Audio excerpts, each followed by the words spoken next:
এটা ঘর কম গোদাম ঘর মনে হচ্ছে। এইভাবে সব কিছু পুরো রুম জুড়ে কেন রেখেছে? উফ, এই পাগলিকে নিয়ে আর পারা যায় না। আগে তো আমি সব ঠিক করে রাখতাম ছোট ছিল বলে। এখনই কি ছোট নাকি? আল্লাহ, ধৈর্য দাও তুমি আমাকে। আরও কত কিছুই না এই মেয়ের জন্য দেখা লাগবে আমার। উফ। তিহান এসব মনে মনে বলে চোখ মুখ কুচকিয়ে রুম থেকে বেরিয়ে গেল। তিহান বরাবরই খুব গোছানো স্বভাবের ছেলে। নিজের রুমে সবকিছু পরিপাটি করে রাখা পছন্দ করে ও। অন্যদিকে রুষা এদিক থেকে বরাবরই উদাসীন। আগে তিহান থাকতে তিহান সব গুছিয়ে রাখতো, আর ও চলে যাওয়ার পর ওর মা গুছিয়ে রাখে, তাই এসবের অভ্যাস হয়ে ওঠেনি কখনো রুষার। রুষা ঘুম থেকে উঠে দেখলো তিহান চলে এসেছে। হায় আল্লাহ, আমার রুমের অবস্থা তো খুব খারাপ। উনি আসেননি তো এর মাঝে? উফ, আমার সাথেই বারবার কেন এমন হয়? ধুর, উনি যেটা পছন্দ করেন না সেই কাজই বারবার হয় আমার দ্বারা। ভালো লাগে না আর। কবে যে কচু গাছের সাথে গলায় দড়ি দিয়ে দেবে আমাকে এসবের জন্য। রুষা এসব ভাবতে ভাবতেই সবকিছু কোনো রকমে গুজে রাখলো আলমারিতে, তারপর রান্নাঘরে যেয়ে খাবার গোছাতে লাগলো। আপনি কিছু খাবেন রাস্তার মধ্যে ডিনার ছাড়া? তুই তো জানিস আনহেলদি কিছু আমি পছন্দ করি না, তাই যা তেলে ভাজা জিনিস আমার জন্য নিস না। তুই খেলে নিতে পারিস, কারণ আমি কিন্তু গাড়ি থামাবো না জার্নি করার সময়। যদি বাথরুম পাই তখন? তিহান রুষার বোকা প্রশ্ন শুনে বিরক্ত হলো, ছোট নিঃশ্বাস ফেলে বলল, জমা করে রাখিস, তারপর তোর শ্বশুরবাড়ি যেয়ে করিস। এমন করেন কেন? আমি তো সিরিয়াস কথা বললাম। এত কথা বলতে বলিনি আমি। চুপচাপ যে রেডি হয়ে নে, তাড়াতাড়ি না গেলে গভীর রাত হবে পৌঁছাতে। রুষা ঠোঁট উল্টিয়ে চলে গেল নিজের ঘরের দিকে। রুমে যেয়ে দেখলো যে একটা লাল রঙের শপিং ব্যাগ রাখা ওর বিছানায়। এতে আবার কি আছে? খুলতে যাবে তার আগেই রুষার সেদিন রাতের কথা মনে পড়লো, তাই তিহানকে ডাকলো। রুষার জোরে ডাক শুনে তিহান খাওয়া বাদ দিয়ে দ্রুত ওর রুমে আসলো। কি হয়েছে? এটা কে রাখলো? তিহান বুঝলো রুষা ভয় পেয়েছে। আরে, ওটা আমি রেখেছি, ভয়ের কিছু নেই। আপনি এনেছেন? কি আছে এতে? রুষা আনন্দিত হয়ে বলল। নিজেই দেখে নে। এই বলে তিহান চলে গেল। রুষা সেদিকে না তাকিয়েই তিহানের দেওয়া ব্যাগটা খুলে দেখলো ওর মধ্যে গোল্ডেন আর রেড কালারের কম্বিনেশনে তৈরি একটা লেহেঙ্গা শাড়ি, সাথে কিছু জুয়েলারি আছে ম্যাচিং করে। রুষা সেগুলো পেয়ে আনন্দে লাফিয়ে উঠল। উফ, আপনাকে এই জন্যই তো এত ভালোবাসি তিহান ভাই। আপনি এত ভালো কেন? উফ। রুষা তাড়াতাড়ি করে ব্যাগ সহই তার লাগেজে ঢুকিয়ে নিল বিয়েতে পড়বে বলে। এরপর বেশি দেরি না করে রুষা তৈরি হয়ে নিল। বিকেল 4টার দিকে ওরা রওনা দিল চট্টগ্রামের উদ্দেশ্যে। লাগেজগুলো তিহান তুলে রুষার জন্য অপেক্ষা করছিল। এই মেয়েটার জরুরি সময় দেরি না করলে হয় না। উফ। আমার নামে খারাপ কিছু বলবেন না একদম। আপনি নিজেই তো বলেছিলেন সবকিছু ঠিকভাবে লক করে আসতে, তাই সময় লেগে গেল। হ্যাঁ, ওই আর কি, নাচতে না জানলে উঠোন বাঁকা। কিছু বলেন? তিহান জবাব না দিয়ে দরজা খুলে দিতেই রুষা মুখ ভেঙচি দিয়ে বসে পড়ল। তিহানও বসে গাড়ি চালানো শুরু করে দিল। আজকের আবহাওয়াটা বেশ ভালোই আছে, না ঠান্ডা না গরম, জার্নি করার জন্য বেস্ট। রুষা জানালার কাচ খুলে দিল প্রকৃতির বাতাস উপভোগ করার জন্য। গাড়ি ঢাকা ছেড়ে অনেক দূরে চলে এসেছে। এদিকে এখনই রুষা বোর হতে শুরু করেছে। এত জ্যাম পার্ক হয়ে 2 ঘন্টা যাবৎ ঢাকাতেই ছিল মনে হয়। গান শোনা, কথা বলা, খাওয়া দাওয়া সবই কমপ্লিট, এখন কি করবে ও? ওদিকে তিহান ননস্টপ গাড়ি চালিয়ে যাচ্ছে। রুষা মাঝে মাঝে ভাবে এই লোকটা এত এনার্জি কোথায় পাই কে জানে। জার্নিতে একদম এক্সপার্ট, এত রাস্তা যে গাড়ি চালিয়ে যাচ্ছে তা ওকে দেখে মনেই হবে না। রুষা প্রকৃতি দেখতে দেখতেই ঘুমিয়ে গেল, খুব বোর লাগছে ওর। এদিকে তিহানের সর্বদা মনোযোগ গাড়ির দিকে, মাঝে মাঝে রুষাকে দেখছে অবশ্য। রুষার ঘুমানো দেখে তিহান রুষার মাথাটা ওর কাঁধে রাখলো, নয়তো সমস্যা হবে ঘুমের। তারপর আবারও মনোযোগ দিল ড্রাইভিংয়ে। রাত 10টা 30 মিনিট, ওরা প্রায় চট্টগ্রামের কাছাকাছি চলে এসেছে, আর 1 ঘন্টা গেলেই পৌঁছে যাবে। হুট করেই তিহানের গাড়িতে কি যেন লেগে গেল মনে হলো, চাকা লিক হতে শুরু করলো। তিহান তাড়াতাড়ি করে গাড়ি থামিয়ে বাইরে চেক করতে গেল কি হয়েছে। রুষা তখনও ঘুমিয়েই আছে। তিহান বাইরে বেরিয়ে দেখে রাস্তায় অনেক জায়গায় তেলি কাটা ছড়িয়ে আছে। তিহান খুবই বিরক্ত হলো, কারণ এখন তো এখানে কোথাও দোকান নেই। কি করবে ও কিছুই বুঝতে পারছিল না। ফোনে চেক করে দেখলো যে প্রায় 20 মিনিট হেঁটে গেলে একটা গ্যারেজ পাওয়া যাবে। তিহান ঠিক করলো ওখানেই যাবে, কারণ এখানে এভাবে সারা রাত থাকাও যাবে না। আরু, হুম। তা এখনো ঘুমেই। এই আরু, শোন, আমি একটু হেঁটে সামনে যাচ্ছি। তুই কিন্তু গাড়ি থেকে বের হবি না, ঠিক আছে? আমি লক করে যাচ্ছি। আর এই যে তোর ফোন, কোনো প্রকার সমস্যা হলে আমাকে কল দিবি আগে, ওকে? হুম। উফ। তিহান রুষার কপালে কিস দিয়ে দরজা লক করে বেরিয়ে পড়ল। তিহান যাওয়ার 10 মিনিটের মাথায় গাড়িতে টোকা দেওয়ার শব্দ পাওয়া গেল। তিহান ভাই, আমাকে ঘুরতে দিন প্লিজ, বিরক্ত করছেন কেন? আরে শোন না, একটু লকটা খোল তো, আমি ফোন নিতে ভুলে গেছি। রুষা মুখে অস্ফুট আওয়াজ করে লক খুলতেই রোহান রুষার মুখের উপর কিছু ছুঁড়ে মারল। অমনি রুষা অজ্ঞান হয়ে ঢলে পড়ল রোহানের পায়ে। তারপর রোহান দরজা লাগিয়ে দিয়ে রুষাকে কোলে নিয়ে অন্য গাড়িতে তুলে চলে যায়। তিহান একজন মেকানিককে সাথে এনে সামনের দিকে এগিয়ে দেখে যে রুষা নেই। ওর তো প্রাণ যাই যাই অবস্থা। কোথায় গেল মেয়েটা? তিহান তাড়াতাড়ি করে সবকিছু চেক করলো, দেখলো যে রুষার ফোন নেই। এটা দেখে তিহান কিছুটা স্বস্তি পেল, কারণ তিহান লোকেশন অন করে রেখে গেছিল। মেকানিককে দিয়ে তাড়াতাড়ি কাজ সেরে তিহান গাড়ি নিয়ে ছুট দিল ডিরেকশন অনুযায়ী। টেনশনে তিহানের অবস্থা খারাপ। আজ ঠান্ডা আবহাওয়া থাকলেও তিহান ঘেমে গোসল হওয়ার মতো অবস্থা। গাড়িও ঠিকমতো চালাতে পারছে না বলা যায়। অলরেডি একটা গাড়ির সাথে ধাক্কা লেগে প্রায় অ্যাক্সিডেন্ট হতেই লেগেছিল, তবে ভাগ্যের জোরে বেঁচে গেছে। এদিকে রুষাকে রাখা হয়েছে একটি চেয়ারের সাথে বেঁধে। ওর হাত পা মুখ সবকিছু কাপড় দিয়ে আটকানো। সামনে দাঁড়িয়ে আছে দুটো যুবক। বস, ওর জ্ঞান তো ফিরল না এখনো। না ফিরলেও ফেরাতে হবে, তাড়াতাড়ি করতে হবে কাজ, নয়তো কেউ চলে আসলে সমস্যা। তারপর রোহানের কথা শুনে পাশের ছেলেটি রুষার মুখে পানি মেরে দিল, আর রুষার তখন চোখ পিটপিট করে তাকালো।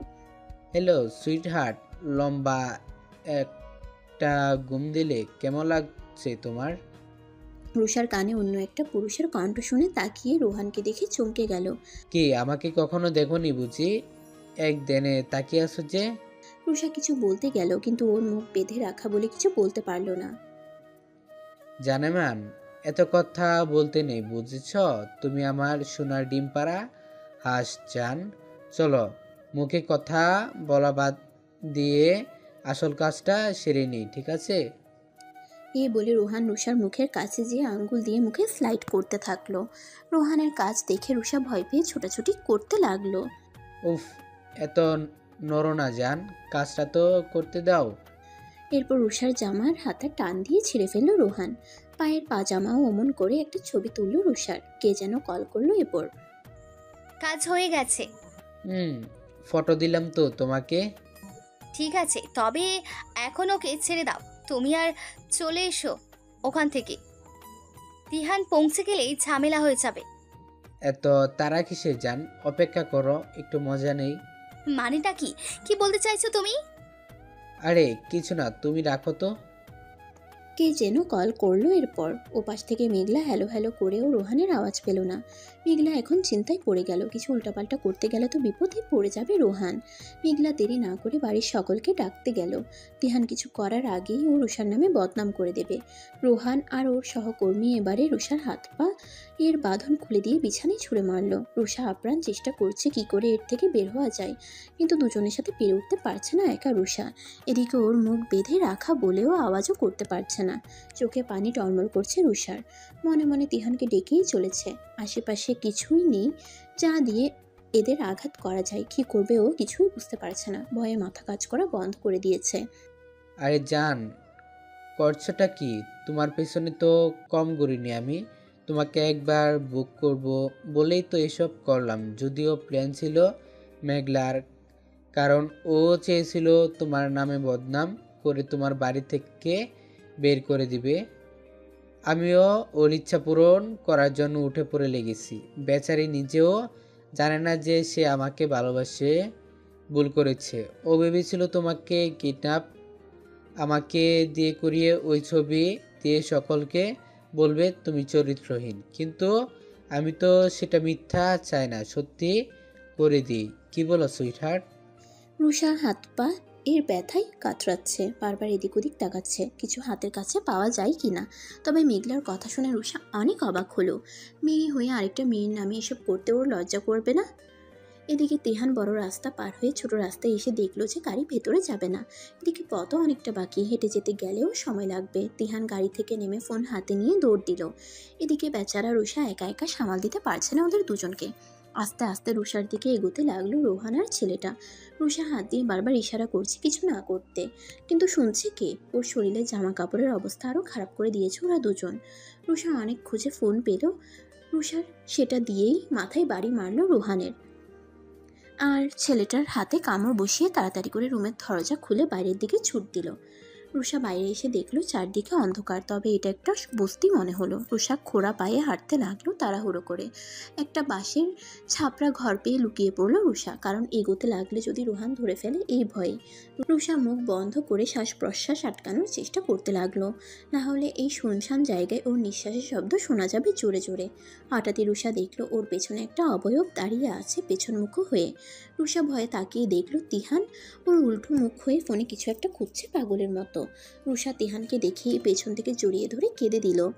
তিহান পিঠে কারো স্পর্শ পেয়ে টেনে আনলে রুষাকে দেখতে পেয়ে যেন প্রাণ ফিরে পেয়েছে। তবে রুষার গায়ের জামা কাপড় দেখে ওর বুকটা কেঁপে উঠল। কিছু খারাপ হয়নি তো? তিহান কিছু না জিজ্ঞেস করেই ওকে গাড়ির কাছে নিয়ে এসে পানির বোতল বের করে পানি খাইয়ে দিল। রুষা সেই তখন থেকে কেঁদেই চলেছে, থামার নাম নেই। আমাকে প্লিজ সবটা খুলে বল, কি হয়েছে প্লিজ সোনা। তারপর রুষা আধো আধো গলায় কাঁদতে কাঁদতে সব কিছু বলল তিহানকে। তিহান সব শুনেই তো ওর ছোঁয়া শক্ত হয়ে গেল। তিহান যেই আগাতে যাবে রুষা আটকে দিল। ওদের কাছে ভারী অস্ত্র আছে, আপনি একা পারবেন না, চলুন এখান থেকে। তিহান কিছু একটা ভেবে আর কিছু বলল না, চুপচাপ গাড়িতে উঠে যেতে লাগলো। মাঝে একবার কল করেছিল পলাশকে।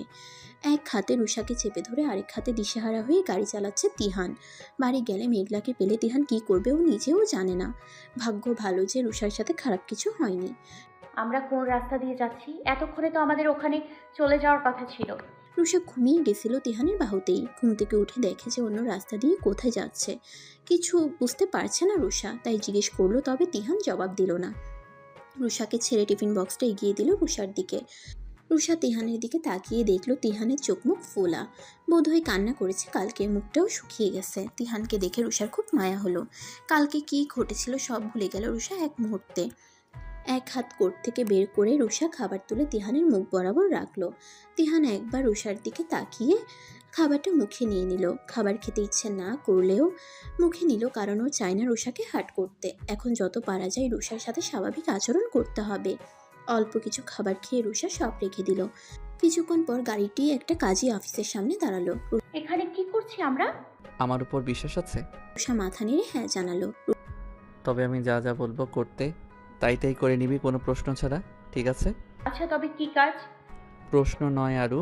রুষাও চুপ করে থাকলো, কিছু বলল না। কিছুক্ষণ গাড়ির মধ্যে থাকার পর রুষা দেখলো তিহানের কিছু বন্ধু বান্ধব ওদের দিকেই আসছে। রুষা নিজেকে গুটিয়ে নিল, কারণ ওর শরীরের অবস্থা ভালো না। নীলা আসতেই তিহান ওদের পেছনের সিটের দরজা খুলে দিয়ে বলল, এই নে লাগেজের মধ্যে ওর জামা আছে, চেঞ্জ করিয়ে দে, ও যেন ভয় না পায়। নীলাও আজ ঠাট্টা না করে তিহানের কথা শুনে গাড়ির দরজা লক করে দিল। ভয় পেও না রুষা, আমরা সবটা জানি, এসব নিয়ে মন খারাপ করো না। এদিকে এসো, তিহান তোমাকে রেডি হতে বলেছে। রুষা অবাক হলেও কিছু বলল না, কারণ তিহান ওকে বলেই দিয়েছে যা যা করতে বলবে তাই তাই করতে। গাড়ির সব গ্লাস আটকিয়ে নীলা রুষাকে ওখানেই চেঞ্জ করিয়ে দিল, সেই শাড়িটা দিয়ে যেটা তিহান কিনে দিয়েছিল গতকালকে। তারপর রুষাকে নিয়ে নীলা গাড়ির ভিতর থেকে বেরিয়ে রুষাকে ধরে কাজী অফিসের দিকে চলে গেল। সেখানে যেয়ে তিহানকে দেখলো শেরওয়ানি পরে থাকতে, আর সাথে পলাশ আর আরও একটা ছেলে ছিল। সব কাগজপত্র এনেছিস তো? হ্যাঁ, সব ঠিক আছে। তিহান সিরিয়াস মুখ করে কাজীর সাথে কথা বলে বিয়ে পড়ানো শুরু করলো। রুষার তো সব মাথার উপর দিয়ে গেল, কি থেকে কি হচ্ছে সকাল থেকে, তবে মুখে টু শব্দও করলো না। কাজী যখন রুষাকে কবুল বলতে বলল, রুষা তো জমে গেল প্রায়। এই কঠিন সময়ে সে বাড়ির কাউকে পাচ্ছে না, কষ্ট হচ্ছে ওর। তিহান রুষার হাত মুষ্টিবদ্ধ করে রুষার দিকে তাকিয়ে ইশারায় কবুল বলতে বলল। রুষাও তিহানের মুখের দিকে চেয়ে ওর কথা মতো এক ফোঁটা পানি চোখ থেকে বের করে কবুল বলে দিল। তারপর তিহান কবুল বলে শুভ বিবাহ সম্পন্ন করলো। নীলা আর পলাশ ওদেরকে শুভ কামনা জানালো, তবে কেউই কোনো ফাজলামি করলো না। রুষা তো সেই কখন থেকে মুখ গোমরা করে বসে আছে। যতই ও তিহানকে বিয়ে করতে চাক, তবে তা বাড়ি থেকে করতে চেয়েছিল। অনুষ্ঠানও হবে, বউ সাজবে, কত কত ইচ্ছা ছিল, কিন্তু এভাবে হুট করে তিহান এই কাজ করবে তা কি জানতো নাকি রুষা? একদিকে খুশি হলেও তিহানের উপর চরম চটে আছে ও। তিহান কিছুক্ষণ সকলের সাথে কথা বলে গাড়িতে উঠে গাড়ি চালানো শুরু করলো। রুষা জানালার বাইরের দিকে মুখ করে ভাবতে লাগলো। আজ থেকে সে হয়ে গেল মিসেস তিহান চৌধুরী। বিষয়টা ভাবতেই রুষার মনে কেমন যেন অনুভূতি জন্মালো, যা সম্পর্কে সে অবগত না। একবার আস্তে করে আওড়ালো, আবারও। মিসেস তিহান চৌধুরী। কয়েক ঘন্টা জার্নি শেষে তিহানদের গাড়ি পৌঁছালো চৌধুরী বাড়িতে। রুষার তো ভয়ে অবস্থা খারাপ, কারণ বাড়ির সকলকে তিহান আগেই চলে আসতে বলেছে। কে কি বলবে কে জানে, ভয়ে কুটিসুটি মেরে রুষা তিহানের পিছন পিছন আগাচ্ছে। তিহানরা বাড়ির মধ্যে ঢুকতেই দেখে যে সকলেই ডাইনিং রুমে আছে। রুষাকে দেখেই আলিয়া বেগম উঠে দাঁড়ালেন। খবরদার দাদু ভাই, এই মেয়েকে তুমি আমার সামনে থেকে সরাও যদি ভালো থাকতে চাও। ও আমার বিবাহিতা স্ত্রী দিদুন। আমি অমন মেয়েকে কখনই মেনে নেব না আমার নাতবু হিসেবে। কেমন মেয়ে বলতে চাইছে তুমি? তাছাড়াও তোমার না মেনে নেওয়ার সাথে এখন আর কিছুই ম্যাটার করে না দিদুন। আলিয়া বেগম এবারে তিহানের পেছন থেকে রুষাকে টেনে এনে থাপ্পড় মারতে গেল, কিন্তু তিহান তার হাত রুষার গালে পড়ার আগেই চেপে ধরলো। বিয়ে করতে না করতে আমার দাদু ভাইকে জাদু করেছিস তুই হতচ্ছাড়া মেয়ে। যে দাদু ভাই আমার উপরে কথা বলতো না, আজ সে মুখে মুখে তর্ক করছে। আলিয়া বেগমের চিৎকারে পুরো চৌধুরী বাড়িতে থমথমে পরিবেশ বিরাজ করছে, শুধু রুষার ফুঁপানোর আওয়াজ পাওয়া যাচ্ছে। এত বড় একটা কাজ করে আসলি, তাও লজ্জা করে না? এই বাড়িতে আবার ফিরে এসেছিস তুই অন্য ছেলেদের সাথে? ছি। মাইন্ড ইওর ল্যাঙ্গুয়েজ মেঘলা। ওকে চুপ করতে বলেছো কেন তুমি? ও তো ঠিকই বলেছে। ও আচ্ছা, তাই নাকি? তা তোমাদের কি কি বলেছে মেঘলা? আমাকেও একটু বলো শুনি। তারপর আলিয়া বেগম বললেন যে মেঘলা সকলকে ডেকে নিয়ে একটা ছবি দেখিয়েছে, যেখানে রুষা জামা কাপড়ের ঠিক নেই, কিন্তু একটা ছেলের সাথে ঘা ঘেঁষে রয়েছে। তুমি নাকি গাড়ির চাকা ঠিক করতে গেছিলে, তখনও বেরিয়েছে এসব নষ্টমী করেছে। আমি যে গাড়ি ঠিক করতে গেছিলাম এই কথা কে বলেছে রে মেঘলা তোকে? মানলাম যে ছবিটা না হয় তুই পেলি সোশ্যাল মিডিয়া থেকে, তবে গাড়ির কথা তুই কি করে জানলি? তুই তো জার্নিতে আমাদের সাথে ছিলি না। তিহানের তীক্ষ্ণ নজর এবারে মেঘলার উপর পড়তেই মেঘলার সব ভাব শেষ। এবারে ও আমতা আমতা করতে লাগলো। ও যেখান থেকেই হোক জেনেছে, এসব বড় ব্যাপার নয়। তুমি চুপ করো দিদুন, আগে ও জবাব দেবে, তারপর অন্য কথা হবে এখানে।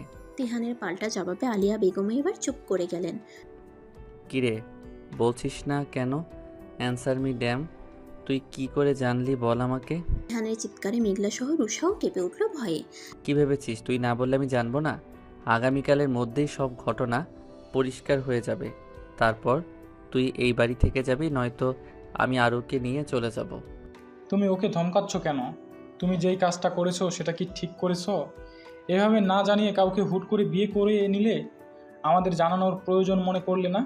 মানলাম রুষা এই কাজ করেনি, এটা অ্যাক্সিডেন্ট ছিল, ওটা অ্যাক্সিডেন্ট ছিল, কিন্তু এই বিয়ের ব্যাপারে তুমি কি বলতে চাও?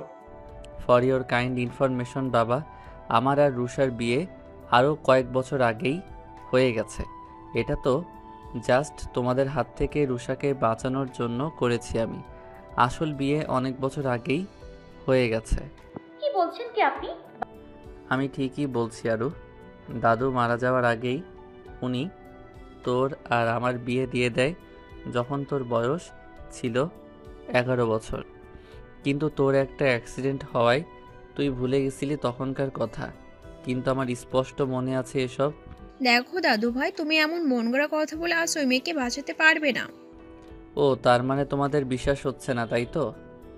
থামো, আমি প্রমাণ দেখাচ্ছি। তিহানের কথা শুনে তিশার বাবা মা সহ রুষা সকলে একদম থমকে গেল।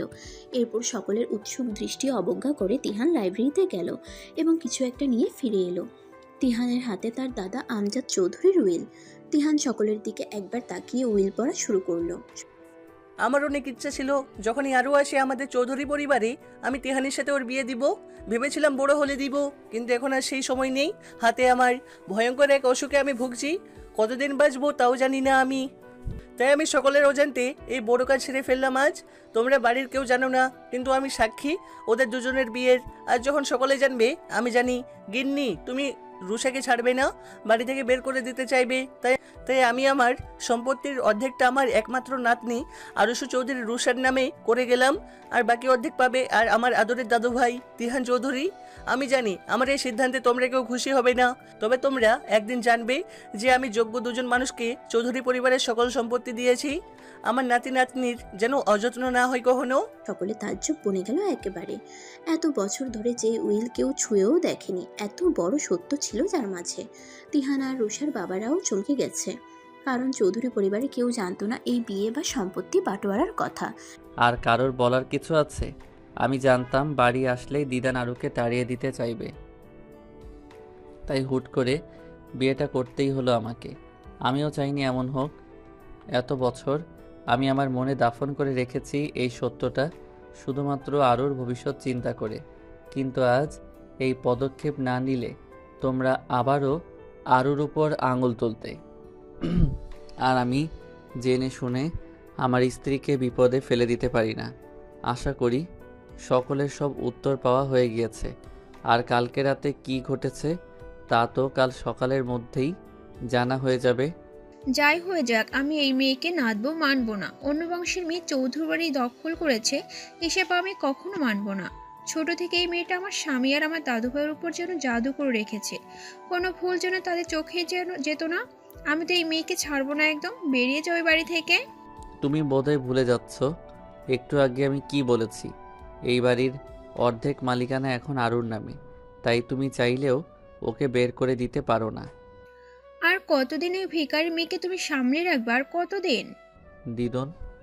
আলিয়া বেগমের কথা শুনে রুষা অবাকের চরম পর্যায়ে পৌঁছালো। ভিখারির মেয়ে মানেটা কি? বাবা, বাবা, দাদি এগুলো কি বলছে? অন্য বংশের মেয়ে মানে কি বাবা? উনি এগুলো কেন বলছে বাবা? রুষার কথায় আফতাব চৌধুরী থম মেরে থাকলেন, কথার জবাব দিলেন না কোনো। এই তিতা সত্যটা কি আজকেই বলতে হলো, যেটা সে অতলে গোপন করে রেখেছিল? চুপ করে থেকো না বাবা, জবাব দাও। দাদি এসব কি বলছে? আমি বলছি সব কিছু। রুষা এবারে তিহানের দিকে কান্না জড়িত চোখে তাকালো। তিহান একটা লম্বা শ্বাস নিয়ে বলল, ছোট চাচ্চু যখন মামুনিকে বিয়ে করে আনে, তারপর জানতে পারেন যে সে কখনো বাবা হতে পারবেন না, কিন্তু মামুনি তা কখনো প্রকাশ করেনি। সকল দোষ সে নিজের ঘাড়ে নিয়েছিল যে সে মা হতে পারবে না। তারপর দাদি অনেক জোরাজোরি করেও ছোট চাচ্চুকে দ্বিতীয় বিয়ে করাতে পারেনি। একদিন চাচ্চু আর মামুনি বেড়াতে গেছিল। সেদিনই ঘটনাচক্রে তোকে অনাথ আশ্রমের সামনে দেখতে পেয়েছিল। তোর ঠিকানা কিছুই জানা যায়নি তখন। চাচ্চুরা তখন তোকে অ্যাডপ্ট করে।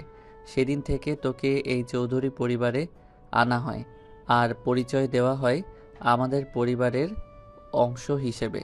তিহানের কথায় রুষা মাটিতে বসে পড়ল। সে এই পরিবারের কেউ না, অনাথ আশ্রমের সামনে পাওয়া গেছিল। কথাটা যেন কানে বাজতে থাকে রুষার। এত বছর ধরে যাদেরকে বাবা মা হিসেবে জেনেছে, নিজের পরিবার হিসেবে পেয়েছে, আসলে তারা কেউ না। রুষা এটা মেনে নিতে পারছে না ঠিক। রুষার এভাবে রিয়াকশন দেখে আফতাব আর শিউলি মেয়ের কাছে বসলেন। দেখো মা, আমরা বলতে চেয়েছিলাম কিন্তু পারিনি রে। কখনো মেয়ের থেকে কম ভাবিনি তোকে আমরা মা। তুই ভুল বুঝিস না আমাদেরকে প্লিজ। আর কি বাকি আছে মা? রুষা আর শেষ করতে পারে না কথাটা। কাকে সে মা বলতে গেছিল, যে তার নিজের মাই না। শিউলি খাতুন মেয়েকে জড়িয়ে ধরলেন। তুই আমাদের কলিজার টুকরা মা আমার, তুই এমন করিস না।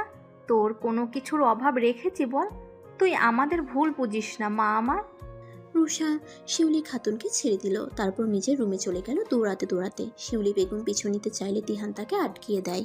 কিছুটা সময় একা থাকা দরকার ওর জন্য। রুষার ওপরেও কম ঝড় বয়ে যায়নি আজ। এই কালিয়া বেগম হাই হাই করতে লাগলেন, এই বাড়ির সকল সম্পত্তি অন্য এক বংশের মেয়ের হাতে চলে গেছে। এসব সে কিছুতেই মেনে নিতে পারছেন না। এত বছর সে তার নাতিকে দূরে রেখেছে রুষার থেকে, যেন এই মেয়ে কোনো জায়গা দখল না করতে পারে এই বাড়িতে। কিন্তু আজ সকল কিছুই তার হাতের বাইরে চলে গেছে। বাড়িতে সকলেও চুপচাপ হয়ে গেল অনেকটা।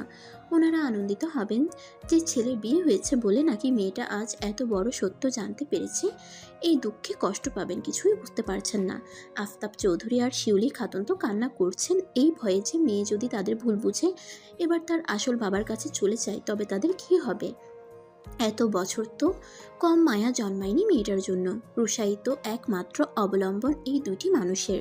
না জানি কি হতে চলেছে পরে। এদিকে আলাউদ্দিন চৌধুরী আর আনিশা চৌধুরী চুপ করে বসে আছেন।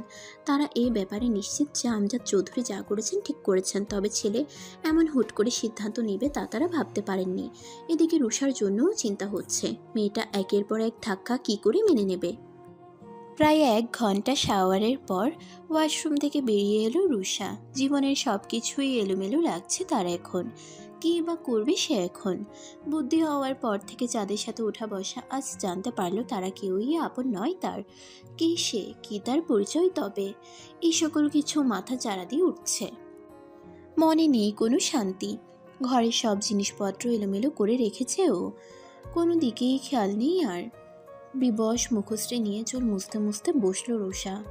মুখে তার কোনো রা নেই। একটু পরেই দরজা ধাক্কানোর আওয়াজ পাওয়া গেল। আরও দরজা খোলো। রুষার তবুও কোনো খোঁজ নেই।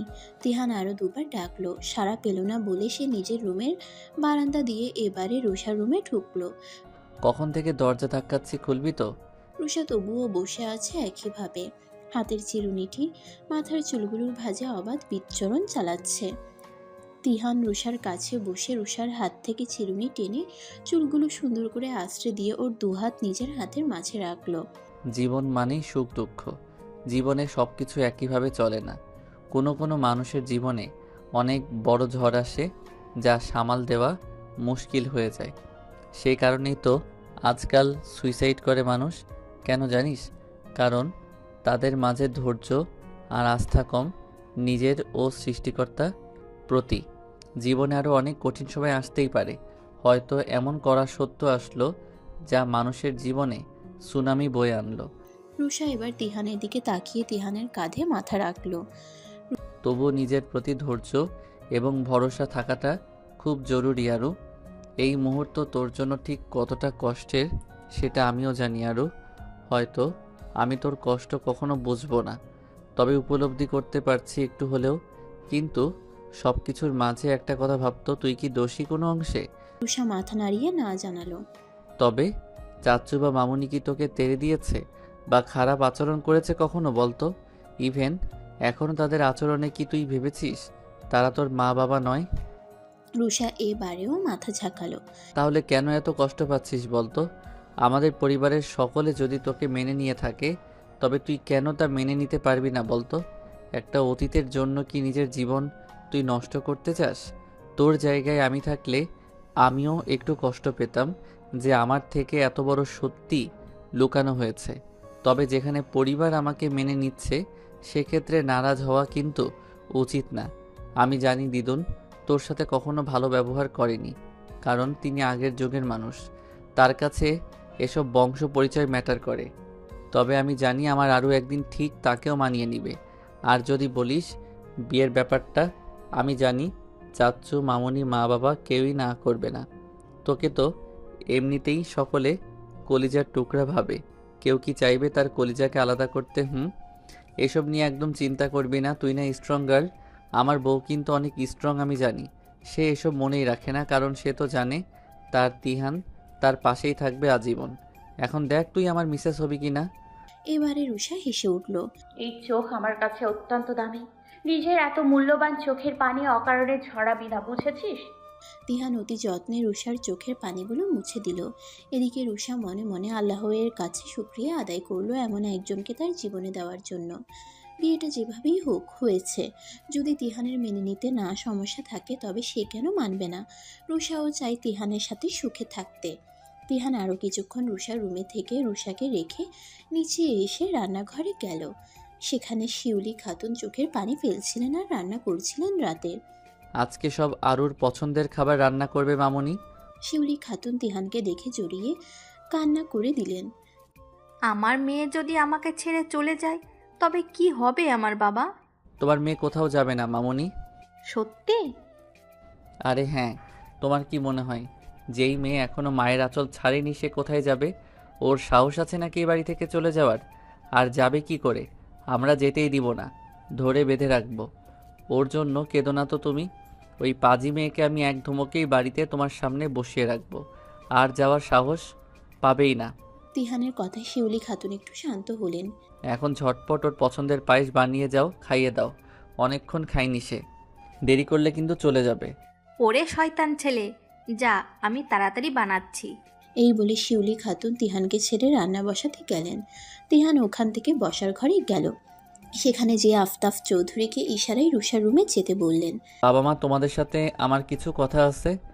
তিহানের কথায় তিহানের বাবা মা নড়ে চড়ে বসলেন ছেলে কি বলবে শোনার জন্য। দেখো, আমি জানি যে আমি একটা ভুল করেছি, সকলকে না জানিয়ে বিয়ে করেছি, তবে এর পেছনে কারণ যে ছিল তা নিশ্চয়ই তোমরা বুঝতে পেরেছ।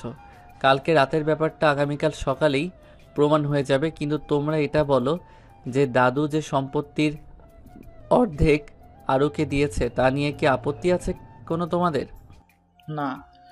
তোমরা জানতে না যে দাদু এই কাজ করেছে, সেটা মানছি, খারাপ লাগছে তোমাদের, কিন্তু তোমরা কি চাও না আরু আর আমি নতুনভাবে আমাদের জীবন শুরু করি? তাকে পুত্রবধূ রূপে কি দেখতে চাও না? চাই তো, কিন্তু কোনো কিন্তু না মা। আরুকে দেখেছো আজ ওর জীবনে ঠিক কীরকম ঝড় বয়ে যাচ্ছে? তোমরা কি এখানে এইভাবে বসে সময় নষ্ট করবে, নাকি ওর পাশে যে ওর কষ্ট শেয়ার করবে? কোনটা?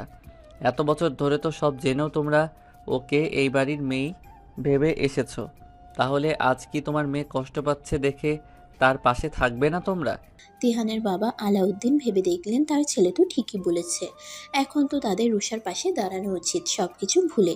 আর বিয়ে তো তার ছেলে করেছে, তাই রাগ প্রাপ্য ছেলের। রুষা তো দোষী না কোনো দিক থেকেই। তারপর তিহানের বাবা মা রুষার কাছে গেল। তিহানের কথা মতো আফতাব চৌধুরী আগেই এসে মেয়ের কাছে ছিলেন।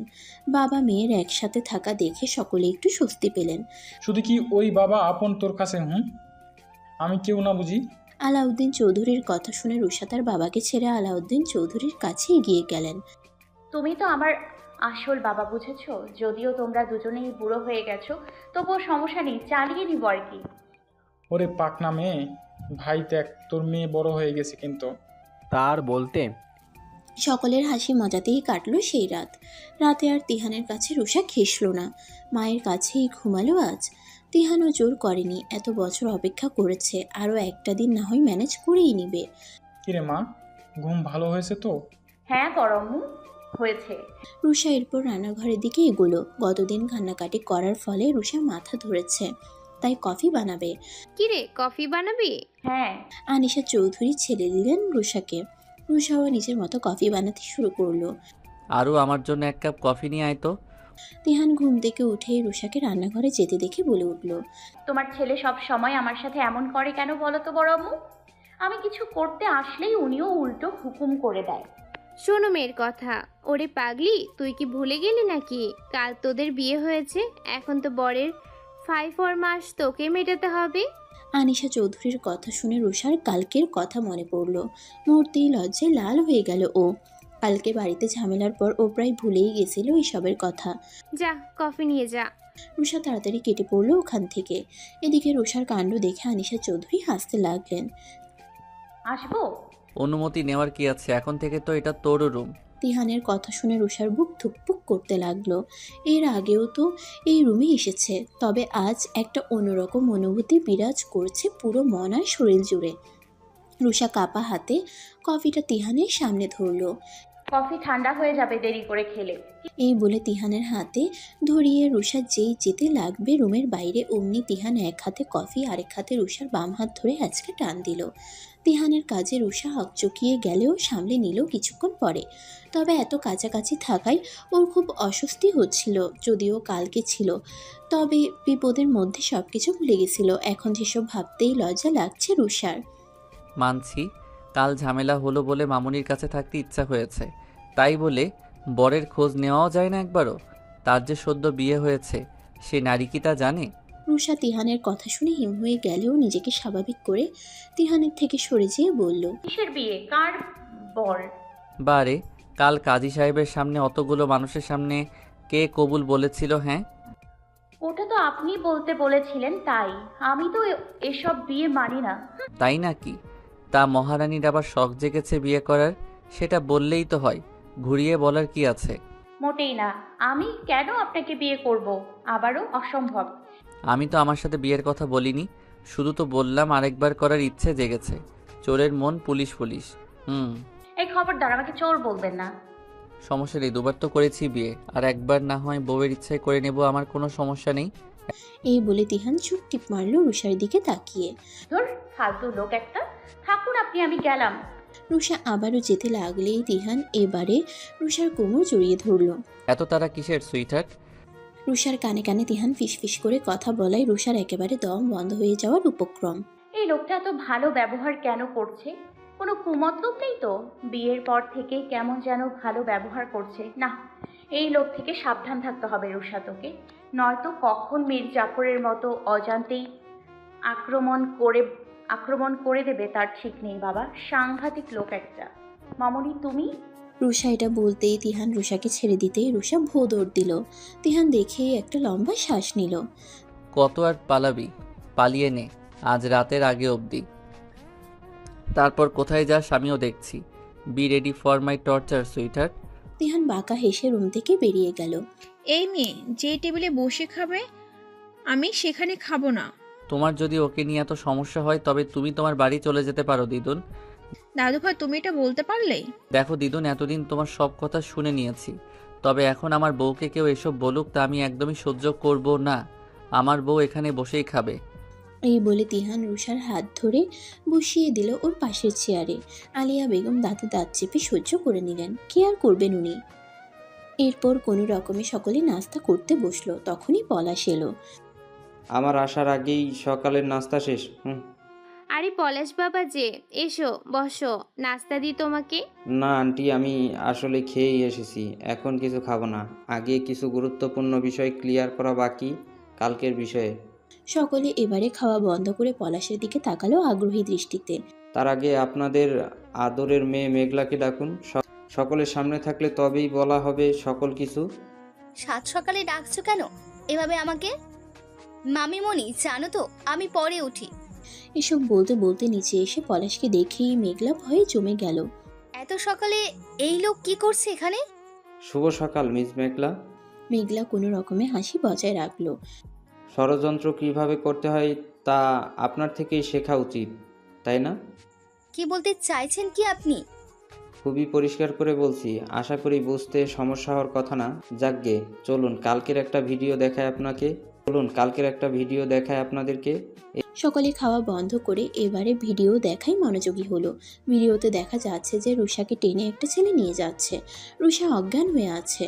পলাশ ভিডিও অফ করে বলল, এই ছেলেটাকে আপনি হায়ার করেছিলেন তাই না মিস মেঘলা? কি বলছেন আপনি এসব? আপনার যা মনে আসবে তাই বলবেন। হ্যাঁ, কি প্রমাণ আছে যে আমি হায়ার করেছি তাকে? আমার কাছে সকল প্রমাণ আছে। আপনি ভালোই সকলকে জানাবেন নিজে থেকে, নাকি আমি জানাবো? আপনি কি সব বলছেন? আমি কিছু বুঝতে পারছি না। বুঝলাম, তবে আপনি নিজের মুখে স্বীকার করবেন না, তাই তো? ঠিক আছে, তবে আমিই বলি। পলাশের কথা শুনে মেঘলা একটা ঢোক গিলল, তবে মুখে তবুও কিছু বলল না। এই ফুটেজটা একটু আগে যেটা দেখলেন সেটা হলো তিহানের গাড়ির সামনে সিসিটিভি ফুটেজ। ওর গাড়ির চাকা পাংচার হলেও ক্যামেরা ঠিকঠাক ছিল। এবার একটা ভয়েস মেসেজ শুনুন আপনারা। এরপর পলাশ সেই ভয়েসটুকু শোনালো যেটা সেদিন রুষাকে রোহান নিয়ে যাবার সময় ভয়েস পরিবর্তন করে বলেছিল। আপনারা দেখুন যে তিহান রুষাকে রেখে বের হলো, ঠিক তার 10 মিনিটের মাথায় ওই মাস্ক পরিহিত ছেলেটি রুষাকে নিয়ে যায়। তো বুঝতেই পারছেন যে ওই ছেলেটাই তার কণ্ঠ নকল করে রুষার সাথে কথা বলেছিল, বিধায় রুষা গাড়ির লকটা খুলেছিল। তাই কারণ তিহান তখন তার গন্তব্যে পৌঁছায়নি, যেখানে যেতে 20 মিনিট তো লাগতোই। এখানে রুষারও কোনো দোষ নেই। আর সব থেকে মজার ব্যাপার এই হলো, তিহানের গাড়িটার টায়ার পাংচার এমনি হয়নি, এটা প্ল্যান মাফিক করানো হয়েছে। এরপর পলাশ একটা ফোনের রেকর্ডিং শোনালো, যেগুলো মেঘলা আর রোহানের কথাবার্তার ছিল যে তারা ইচ্ছে করেই এসব কিছু করেছে রুষাকে ফাঁসানোর জন্য। এইসব জানার সাথে সাথেই আলিয়া বেগম এসে মেঘলাকে কষে থাপ্পড় মেরে দিলেন একটা। তোমার জন্য আমি ওই মেয়েটাকে ভুল বুঝলাম কালকে। তোমাকে নিয়ে কতদিন বড়াই করেছি বলেছে আমি আমার নাতনিই ভালো, এখন তো দেখছি দুধ কলা দিয়ে কালসে পুষতেছি আমরা। বেহায় মেয়ে কোথাকার, নিজে মেয়ে হয়ে অন্য একটা মেয়ের সম্পর্কে এসব করতে লজ্জা করলো না? আমি শিক্ষা দিয়েছিলাম এতদিনে। শুধু তাই নয় দিদুন, আজ তো একটা মেয়ে জাতির কলঙ্ক ও। মেঘলা গালে হাত রেখে দাঁড়িয়ে রইল। উনি ইচ্ছে করেই একজন মাদকাসক্ত বড়লোকের ছেলেকে হায়ার করিয়েছে, তাকে দিয়ে এই কাজ করিয়েছে। আজ আমরা তার বাড়ি গিয়েছিলাম, সব কিছু স্বীকার করেছে সে 2-4 ঘা দিতেই। তাকেও গ্রেপ্তার করা হয়েছে। মিস মেঘলা, এবার আপনি সকলকে এটা বলুন যে কেন করেছেন এসব কিছু। ভালোবাসার জন্য। কিসের ভালোবাসা? কার ভালোবাসা? আনিশা চৌধুরীর কথায় এবার মেঘলা চোখ মুছে বলল, তোমরা তো জানোই ছোট থেকেই আমার বাবা চাইতো তিউর সাথে আমার বিয়ে দিতে, আর ছোট থেকেই সে সব কিছু আমার মাথায় গেঁথে গেছিল। কিন্তু তিউ সব সময় রুষার এক্সট্রা খেয়াল রাখতো, যেটা একদম পছন্দ ছিল না আমার। ধীরে ধীরে বড় হতে হতে সেটা আমার হিংসায় পরিণত হয়, আর আমি রুষার তিহুকে ভুল বুঝিয়ে তিহুকে বিদেশে আমার কাছে নিয়ে যাই।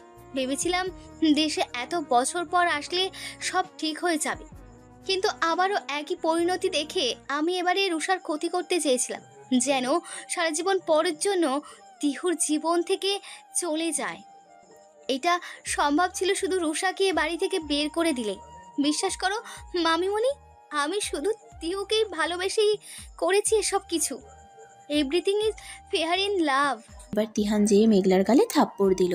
এতক্ষণ সহ্য করছিলাম, তুই মেয়ে বলে গায়ে হাত তুলতে চাইনি, কিন্তু ভালোবাসার নামে এসব ন্যাকামি কথা একদম বলবি না, জানে মেরে দেবো একদম।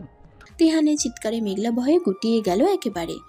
আমি সত্যি বলছি, প্লিজ বিশ্বাস করো তিহান। আমি ভেবেছিলাম রুষা চলে গেলে তোমার পাশে আমি থেকে তোমার ভালোবাসা অর্জন করব, তাই এসব করেছি। ভালোবাসা চাও কি দোষ বলো তো? এমন করো না, আমাকে মাফ করে দাও প্লিজ। আমি যা করেছি সব কিছু তোমার জন্য। মাপ? তাও আবার তোমার মতো মেয়েকে? আমার তো খুবই ঘৃণা হচ্ছে তোমার মতো মেয়ে আমাদের পরিবারের সদস্য বলে। লজ্জা শরমের মাথা খেয়েছো তুমি। ছি, এত নিচ কি করে হলে? ওর কিছু লজ্জা থাকলে তো ও ভাববে কিছু। বাবা, থার্ড ক্লাস মেয়ে কোথাকার। বলেছিলাম না তোকে আরও থেকে দূরে থাকতে? কেন থাকিস নি দূরে? আর এখন মাপ চাচ্ছিস? ন্যাকামের একটা লিমিট থাকে। পলাশকে আমার সামনে থেকে নিয়ে যা, নয়তো আমি কিন্তু তোর পিস্তল দিয়ে গুলি চালিয়ে দিব এই নর্দমাটাকে। তিহানের চিৎকারে এবার সকলেই কেঁপে উঠল। এবার রুষা এগিয়ে আসলো। ভালোবাসার নামে যা বলেছো একদম ঠিক বলনি তুমি আপু। তোমাকে আপু ডাকতে ঘৃণা করছে। ছি, ভালোবাসার নাম করে তুমি এসব করেছো। ভালোবাসা অনেক পবিত্র একটা বিষয়, যা তোমার মতো অপবিত্র মনের মানুষ বুঝবে না। পলাশ ভাই নিয়ে যান ওকে। এরপর পলাশ মহিলা কনস্টেবল দিয়ে মেঘলাকে হাতকড়া পরিয়ে নিয়ে গেল। এতদিন পর চৌধুরী বাড়ি থেকে আপদ বিদায় হলো মনে হলো। দেখেছো তো দিদুন, যাকে নিয়ে তুমি এত উদাহরণ দিতে সকলের কাছে, সেই তোমার আদরের নাতনি কি কি করেছে।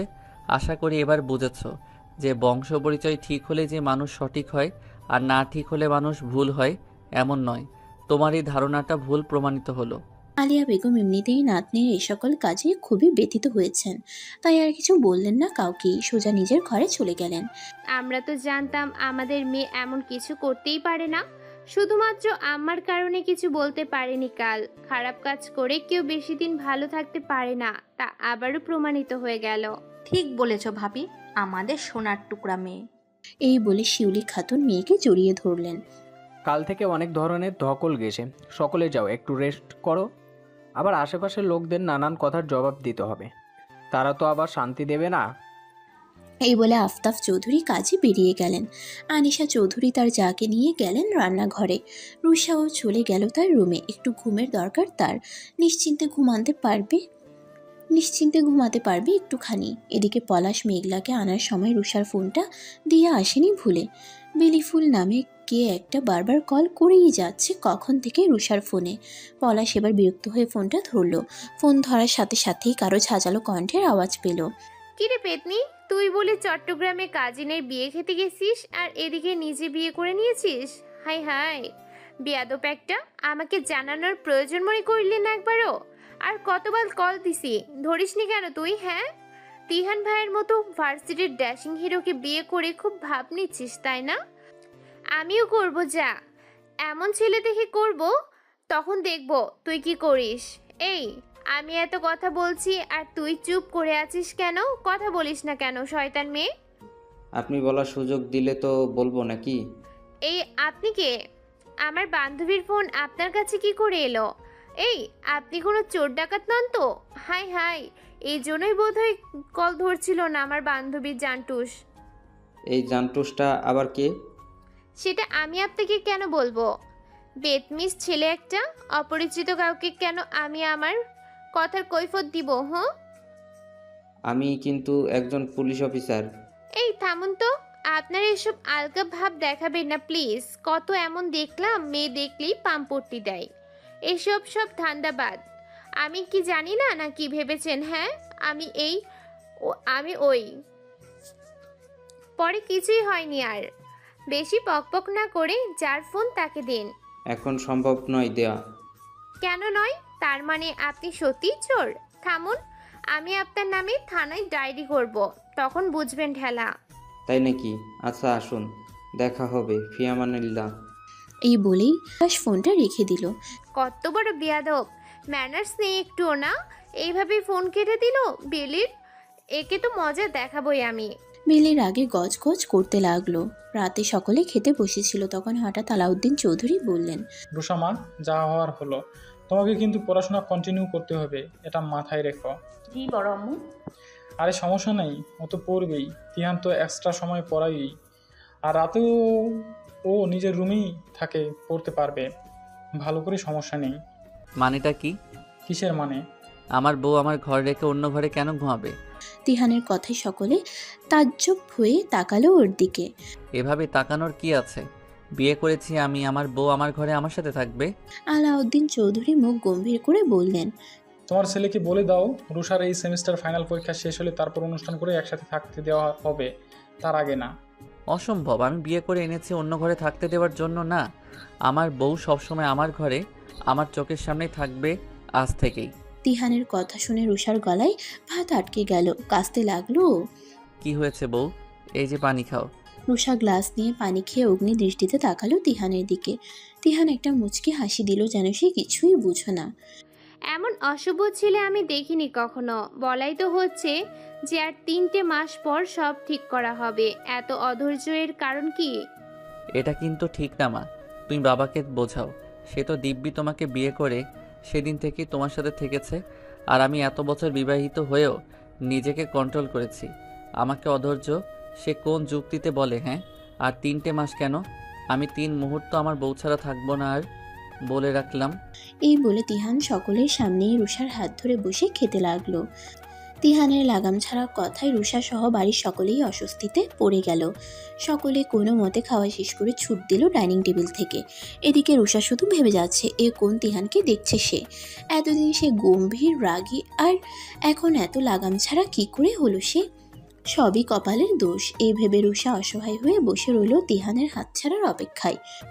আমি ওদেরকে ছাড়বো না, তুমি চিন্তা করো না। ওরা এখনো জানে না যে আমরা সম্পত্তির জন্য এসব করেছি। আরে চিন্তা নিও না, এখান থেকে আমরা দ্রুত ছাড়া পেয়ে যাব। দেখো রোহান, আমি তোমাকে ভালোবেসেই কিন্তু এসব করেছি। আচ্ছা, তোমার জন্য জেলে এসেছি আমি। তারপর সব সম্পত্তি হাতিয়ে আমরা সুখের সংসার করব, তুমি চিন্তা করো না। রোহানের কথায় মেঘলা খুশি হয়ে গেল। একবার বের হতে পারলেই হয়, তার এত বছরের ভালোবাসা পূর্ণতা পাবে তখন। সে তো আর কম ভালোবাসেনি রোহানকে। প্রায় 6 বছর ধরে সে ভালোবাসে রোহানকে। রোহান তো এই ভালোবাসার মূল্য চেয়েছিল চৌধুরী পরিবারের সম্পত্তি। তাই তো এত কিছু করেছে মেঘলা যেন রোহানকে কাছে পায়। নেই শেষ খাওয়া। ওমা, এত জলদি শেষ হয়ে গেল? আপনি মনে হয় ভালো করে খাননি, তাই না? আরে বসুন না, আমাদের হাতে অনেক সময় আছে তো। সারা রাত পড়ে আছে, আপনি আরামসে খান। আপনি মনে হয় আপনার বউয়ের চিন্তায় খেতে পারেননি। একসাথে থাকতে হবে, আপনার বউ তো ভেগে যাচ্ছে কারোর সাথে, তাই না?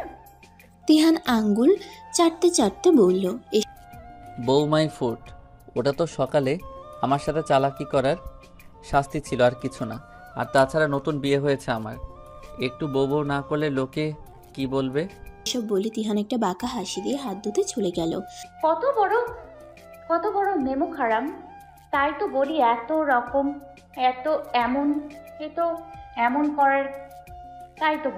এমন করার কারণ কি? জীবনে তো তিতা কথা ছাড়া মধু বের হয় না। আজ কেন বের হলো? আসলে তো ওনার উদ্দেশ্য ছিল সকলের সামনে আমার বেইজ্জত করা। হনুমান কোথাকার, শান্তি পাবে না যতদিন আমি বেঁচে আছি। তবে বলে রাখলাম আমি। এসব বলতে বলতে রুষা নিজের রুমের দিকে পা বাড়ালো। কিছুক্ষণ পর তিহান ও রুমে শীষ বাজাতে বাজাতে ঢুকলো। এই, কি সমস্যা কি আপনার? এতক্ষণ আমাকে ইনসাল্ট করে শান্তি হয়নি, আবার এখানে কি করতে আসছেন? কেন আবার? আমার সদ্য বিয়ে করা বউকে নিয়ে যেতে এসেছে আবার কি? চুপচাপ বেরিয়ে যান আমার ঘর থেকে। আমি যাব না আপনার ঘরে, বুঝেছেন? আপনার মতো একটা স্বার্থপর লোকের সাথে তো জীবনেও থাকবো না। তাই নাকি? তা বউ, তোমার যে আমার কোলে ওঠার এত শখ জেগেছে তা আগে বলবে না? কোলে উঠতে কখন শখ জাগলো আমার? কখন বললাম? এই যে তুমি একা একা যাবে না, তাই তোমাকে তো কোলে নিয়ে যেতে হবে। কোলে ওঠার শখ জেগেছে বলেই তো এমন করছো আমি জানি। আচ্ছা সমস্যা নেই, এসো বেবি, তোমাকে কোলে নিচ্ছি আমি। আমার বউয়ের ইচ্ছে কি আমি অপূর্ণ রাখতে পারি বলো? রুষা আতকে উঠে বিছানার উপর দাঁড়িয়ে বলল, খবরদার বলছি, এক পা এগোবেন না, না হলে আমি কিন্তু সকলকে ডাক দিব। ডেকে কি বলবে তুমি?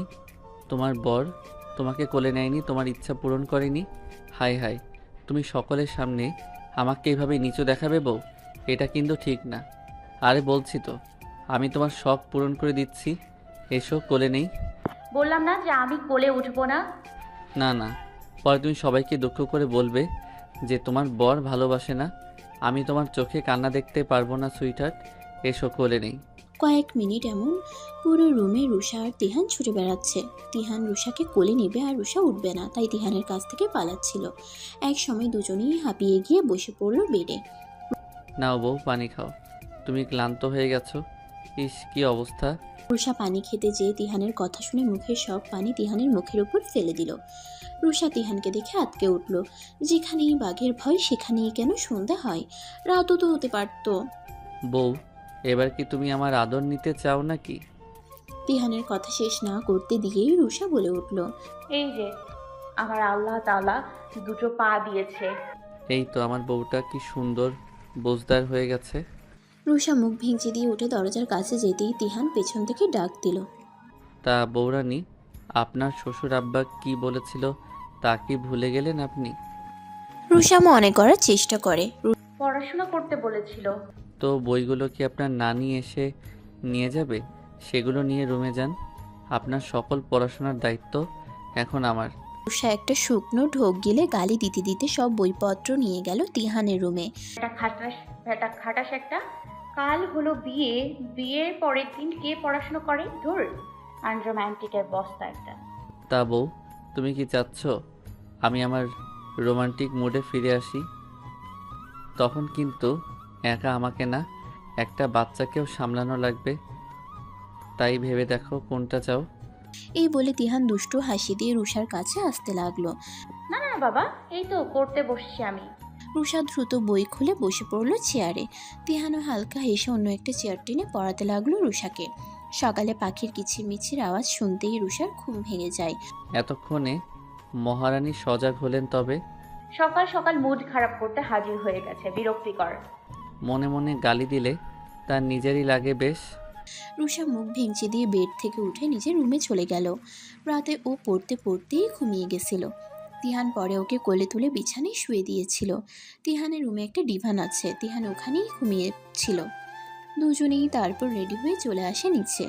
আজ ওদের ছুটি শেষ, তাই ভার্সিটি যেতে হবে দুজনকেই। নাস্তা খেতে বসলেই পলাশ আসে চৌধুরী বাড়িতে। গুড মর্নিং ভাবি। পলাশের ভাবি ডাকায় রুষা একটু লজ্জা পায়। গুড মর্নিং ভাইয়া। কি রে, তুই কি জীবনেও শুধরাবি না বলতো? কেন, আমি কি করলাম? আন্টি কি নাস্তা বানায় না প্রতিদিন তোর জন্য? হ্যাঁ বানাই, কেন? তবে তুই আমার বাড়ি সবসময় আমাদের নাস্তা খাওয়ার সময় কেন আসিস রে? একটু পরে আসতে পারিস না? খেতে বসেছি, তোর চেহারা দেখেও মায়া লাগে, খেতে দেওয়া লাগে। আমি জানি এসব তোর চালাকি। ওরে শালা, এত বড় অপমান করলি তুই? ঠিক আছে, তবে আমাকেও কালকের জিপের তেলের টাকাটা দে। তা দিব কেন? ওটাতে তোর ডিউটি পুলিশ হিসেবে মানুষকে শাস্তি দেওয়া যারা ভুল করে। আর তুই কি রে, এই সামান্য কাজের জন্য ঘুষ নিতে চাচ্ছিস তুই? ছি ছি। তুই কিপটুস এমনই থেকে গেলি আজীবন, কিছু চাইলেও উল্টা কথা শুনিয়ে দিস। আরে হয়েছে হয়েছে, ছেলেটা এসেছে, সে কখন থেকে কথা শুনিয়েই যাচ্ছিস। ওকে বসতে তো দে। পলাশ বাবা, কি খাবে বলো? এখন আপাতত কিছু খাবো না আন্টি। না না, তা তো হবে না। পরে আবার তুই কথা শোনাবি, যেমন শোনালি যে আমি কিপটুস তাই নাস্তা করে তবেই যাবি, বুঝেছিস? আরে আমার পেট ভর্তি, এখান থেকে সরাসরি আমি থানায় যাব। ওসব বললে হচ্ছে না, কথা যখন একটা বললি তখন খেতেও হবে। মা, তুমি ওকে খাবার দাও তো। এরপর আর কি, পলাশকে জোর করেই বসতে হলো। আর তিহান ওর মাকে শুধু উস্কানি দিচ্ছে এটা সেটা খাবার তুলে দিতে পলাশকে। এদিকে পলাশ বেচারা অসহায় চোখে একবার খাবারের দিকে তাকাচ্ছে আর একবার তিহানের দিকে। বেশ হয়েছে, আমাকে কিপটুস বলা না, জীবনের মতো স্বাদ মিটে গেছে তোর। পলাশও মনে মনে জব করছে। ছেড়ে দেমা কেন্দে বাঁচি, আর কিপটুস বলবো না পশ্চিম কালেও। রুষা এতক্ষণ নীরব দর্শক হয়ে সব দেখছিল, মনে মনে খুব হাসছে, কিন্তু সামনে হাসতে পারছে না পলাশের জন্য। পরে পলাশ ইশারা করতেই রুষা তিহানকে থামিয়ে দেয়। কংগ্রাচুলেশন ব্রো, তোর পেট যে এখনো খারাপ হয়নি এই বেশি। তিহান মুখ টিপে হেসে বলল। পলাশ ওর দিকে কটমট করে তাকালো, তবে মুখে কিছু বলল না। আরু, এই নাও তোমার ফোন, কালকে দিতে বলে গেছিলাম। আচ্ছা, তোমার কোনো বান্ধবী আছে নাকি বেলি ফুল নামের? অনেকবার কল করেছিল কালকে। ও হ্যাঁ আছে, ভার্সিটি ফ্রেন্ড। সেও খুব কথা বলে তাই না তোমার মতো? হ্যাঁ ওই আর কি। ঝাঁঝর আবার চালরের নামে জানাচ্ছে। তিহান বিড়বিড় করে বলায় রুষা শুনতে পায়নি। কিছু বললেন আপনি? না কিছু না। এরপর পলাশ আর কিছু কথা বলে চলে যায়, আর তিহান ও রুষাও বেরিয়ে যায় ভার্সিটির উদ্দেশ্যে। ভার্সিটিতে আসতেই সকলের রাগী মুখ দেখতে পাচ্ছিল রুষা, তার কারণও অবশ্য অজানা নয়। তিহান আসলে বিয়ে হওয়ার পরেই তিহান রুষার বিয়ের সাজের একটা ছবি তিহানের ফেসবুক প্রোফাইলে দিয়েছে, তাই ভার্সিটির সকলেই জানে যে সব থেকে হ্যান্ডসাম স্যারের সাথে একজন স্টুডেন্টের বিয়ে হয়েছে। তাই সব সুন্দরী মেয়েগুলো বেশ রেগেই আছে রুষার উপর। কুত্তি, তুই আমার সাথে একদম কথা বলবি না। আরে চান্স শোন না। আমি শুনবো না কিছু। তোর বিয়ে হয়েছে 2 দিন হলো, একে তো একা একা বিয়ে করলি, জানালিও না, তার উপর একটাবার কলও দিলি না। আবার কল দিয়েছি আমি, অন্য কাকে দিয়ে কল ধরাইছিস তুই? আমি তো কথাই বলবো না তোর সাথে, সর। আচ্ছা আচ্ছা, এই যে আমি কান ধরছি, ভুল হয়ে গেছে, আমাকে মাফ করে দেন প্লিজ। আচ্ছা এবার শোন কি থেকে কি হলো। এরপর রুষা সব জানাই বেলিকে। বেলি সব জানতে পেরে অবাক হলো। মেঘলা আপুকে দেখে তো মনে হয় না রে মেয়েটার মনে এত কিছু আছে। আচ্ছা, অন্য কোনো কারণ নেই তো? জানি না রে, তবে এখন বিপদ মুক্ত, কারণ সে জেলে আছে। যা হয়েছে ভালোই হয়েছে রে। তবে তোর বিয়ে হলো এমন হ্যান্ডসামের সাথে যে আবার তোর লাভার। একটা ট্রিট তো পেতেই পারি, তাই না? পাবি পাবি, যা। I love you baby. I love you. এরপর প্রফেসর চলে আসায় আর কথা বলেনি রুষা আর বেলি। এই ক্লাসটা ভালো মতো করলেও পরের ক্লাস নিয়ে বেশ অস্বস্তিতে আছে রুষা, কারণ পরের ক্লাসটা তিহানের। এমনিতেই আসার পর থেকে অনেকেই অনেক রকম কথা জিজ্ঞেস করছে। রুষা আর অস্বস্তিতে পড়তে চায় না। রুষার ভাবনার মাঝেই তিহানের মেসেজ এলো ফোনে। রুষা ফোন চেক করে দেখলো যে তিহান বলেছে ওর ক্লাস না করলেও চলবে, ও নিজেই রাতে যেয়ে পড়াবে। এটা দেখে রুষা বেশ খুশি হয়, আর খুশি হয়ে বেরিয়ে পড়ে বাড়ির উদ্দেশ্যে। রুষাকে যেতে দেখে বেলি আর কিছু বলল না, ও থেকে গেল তিহানের ক্লাসের জন্য। সামনে পরীক্ষা, তাই এমন মিস করা যাবে না কোনো ক্লাস। তিহানের ক্লাস শেষেই বেলি বাসের জন্য অপেক্ষা করতে থাকে বাড়ি যাবে বলে। কখন থেকে দেখছে যে বাস স্ট্যান্ডে একটি পুলিশের গাড়ি দাঁড়িয়ে আছে, কিছুই বুঝলো না সে কখন থেকেই আছে। বেলি সেদিকে পাত্তা না দিয়ে বাস এসে পড়ায় বাসে করে চলে যায়। দুপুর থেকেই সেই রকম বৃষ্টি হচ্ছে আজকে। ভালো যেন রুষা আগেই চলে এসেছিল, তাইও বৃষ্টিতে ভিজেনি। এই ওয়েদারটা একদম ভালো না, কখন জ্বর এসে যাবে তার ঠিক নেই।